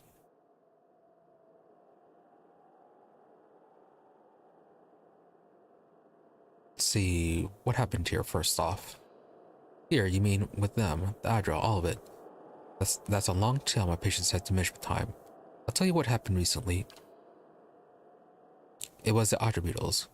Oh, you wouldn't think it was something so small, so mundane. But they came swarming up from the lower reaches and started to feed upon the live Adra. We tried to fight them off, of course, but it was impossible. Kill one and two more are behind it. Something must have driven them up here, I don't know what. They all but amputated our Adra limb. Not enough to support all of us. Not us and the rooms, the tapestries, everything. But enough for me. None of those knew the spells required. The only part it was simply to lie in the Adra coffins and be revived by me. So it was an obvious choice, wasn't it? No more of that, no more of anything. I swore I'd burn them all kindling if they came near. Fortunately, made that unnecessary. Right, sounds like use the Adra to maintain sanity. Though Adra can't transfer essence. We know that. And yeah, the vampires, they required the infusion of essence, with blood and flesh being the most sufficient for them, usually. But considering Ingwithan's mastery of essence and all that, we may be able to use Adra as an alternative. Yeah, how have you said all this time was the Adra? To the point, I see. Finding a soul to his body is no great feat, if you know how. When we discovered the means, we were certain found a kind of immortality. The body can still be wholly destroyed, freeing the soul within, but anything else is quite survivable. I was eager to attempt it. My leg at the time pained me terribly. Old war wound. And I had heard one subject describe a sense of distance from the pain inflicted upon them. They felt it, but it didn't matter to them, which would be a vast improvement. I remember the first moment, the relief. He sighs. We found that after some time the body would remember that it was, after all, dead. There's really no describing what it feels like to see your own fingers rotting away. Makes a face. The smell. We tried to revive the affected subjects with energy culled from their fellows, and it worked well enough. I was able to refine the spellwork, keep myself and the others who had joined me as hale as ever. Odd Noah was terribly pleased with the distraction, but that turned out not to matter. The mob came and murdered him, and we were sealed in here with the rest of his tools. But we still had the Adra, you see. Enough souls housed in here to feed us for, well, as long as we wished. And so, he grins, we had time of it. We were able to preserve the furniture over the years. We had little meetings in the grand chamber with a nice little family we were, until it had to end. Right, the beetles came for you inside of the Adra. So what is this place? Oh, many things. Our home, and once before that, a place of great deeds, he chuckles. Those foul chambers in there were once the site of incredible discoveries. We were given the bulk of this floor. There was construction at all hours, of course. Gestures toward the Adra arm. For all our work was, of course, for Odd Nua's purpose. He laughs. Think on it. A dozen sculptors carefully crafting a fingernail, souls flung from the shelves on the floors above, and all the while, Adros fusses over a cuticle. What kind of experiments were you doing? Why, we were preoccupied with the matter of the soul. All of us were, because Odd knew it was. But here we toiled to find the dividing line between life and death and crack it wide open. We were attempting to find a means of binding souls to the mortal vessels, preventing them from crossing the shroud. I say attempting, we found it, of course. A dozen minds set to purpose, how could we not? The things we learned, what a glorious time. We could determine the precise manner in which a soul would crack and shatter, carefully place a fragment from one into another. Smiles at the memory. While our fellows wasted their efforts on a phenomenon like blights, we delved into the hearts of the matter. There were certain gaps in our knowledge, of course. I was perhaps enthusiastic in our pursuits. I thought if anyone should attempt a more personal approach to the test, it should be me. And no amount of certainty will make the imbibing of poison a pleasant experience. Death is the ultimate test, you see. If the soul has flown, then you know you've failed. Right, so this whole area was a test facility, it feels like. Torture people and use their souls for your own life. You don't deserve immortality. Not quite yet. Who are you? Each one in there forgot those ages ago. Who's going to call me anything down here? There's me, and now there's just you. That's all that matters. I was entrusted with the test we performed here. The foremost, he taps his temple, mind of the age. None could rival me for arcane powers save Odd Noah himself. And perhaps some of his advisors. Alright, so what's this all animancy? Like what? Perhaps others follow in our steps. I have not had the opportunity to keep up with the state of magical study. He smiles thinly. But yeah, it does sound like animancy. So about the master below, do you know who that is? None of us took such grand titles. The only master of this would be Adnua, our king, our poor, grief-maddened king. Would he call himself such, I wonder? Adnua is dead, the mob would not have retreated without having killed him. But then, if we could preserve ourselves despite our deaths, perhaps he could. I am sure I considered the possibility once, when all that had come crashing down, if any man who would prolong himself would be him. I wonder, was it he who drove the otter beetles up here from below? His face twisted with anger. Who stole our otter source? Does he mourn his son yet? The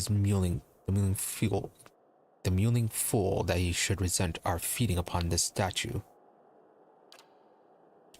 A possibility. He regards you with a sudden calm. After all this time, it wouldn't surprise me.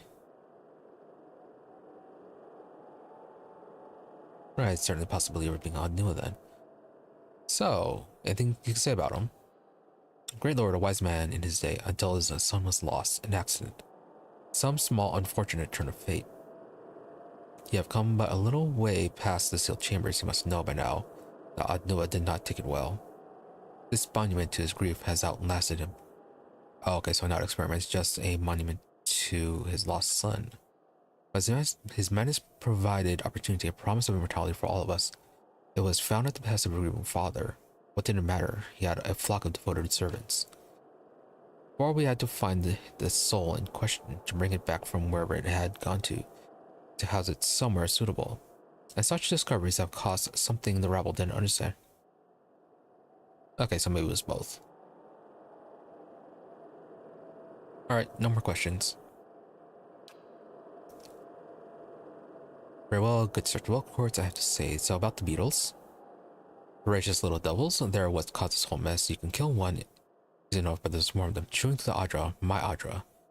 There's only the arm now. I mean, there is the head we saw earlier up above, as well as a few more pieces. Though I suppose in his little domain is just going to be the arm. In any case, I'll tell you part just as easy to do the crystals more easily. Right then, so that's enough of that. Give my regards to the dead when you see them.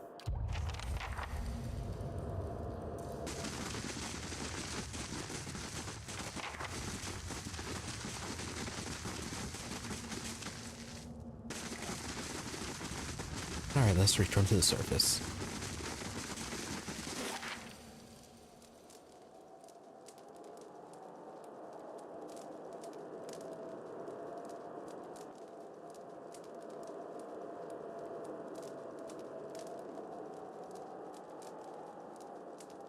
Okay, interesting design.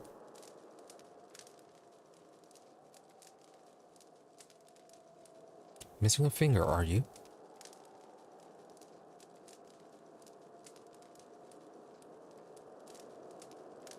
Yeah, 1, 2, 3, 4, 5.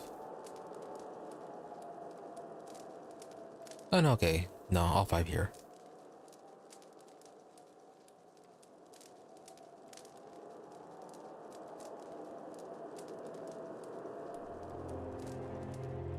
Okay, getting lower though. Well, back to the surface.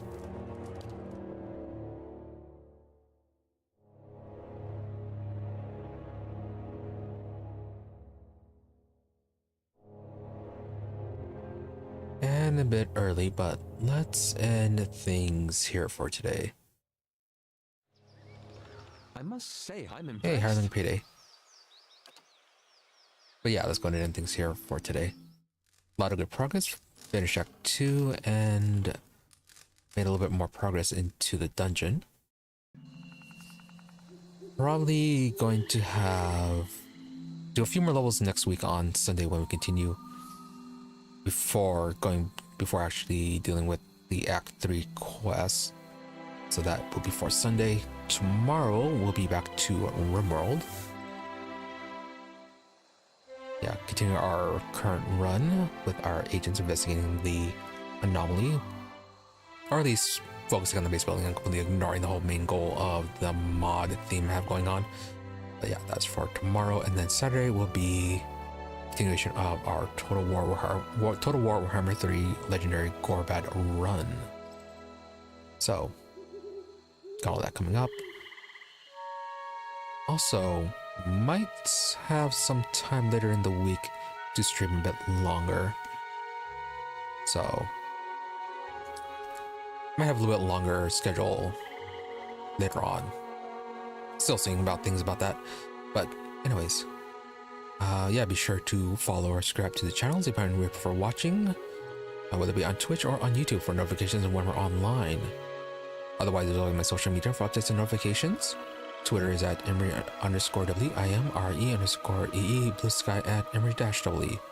So more or less the same thing, just different between dash or underscore, depending on where you prefer going. But if you don't use social media, I do try to stream every day at about the same time between 12:30 a.m. to 5 a.m. US Central. Usually give or take 30 minutes. Usually pretty good at being on between those times regardless of those weird start and end times. But yeah, nothing else. Thank you all for watching. Thank you to those who happen to stop by the stream live, as well as thank you to those who made it watch the VOD. Hope you're all pleased by today and they have a good day or night, whichever you have to be, and that you stop by again next time. With that, thank you and goodbye.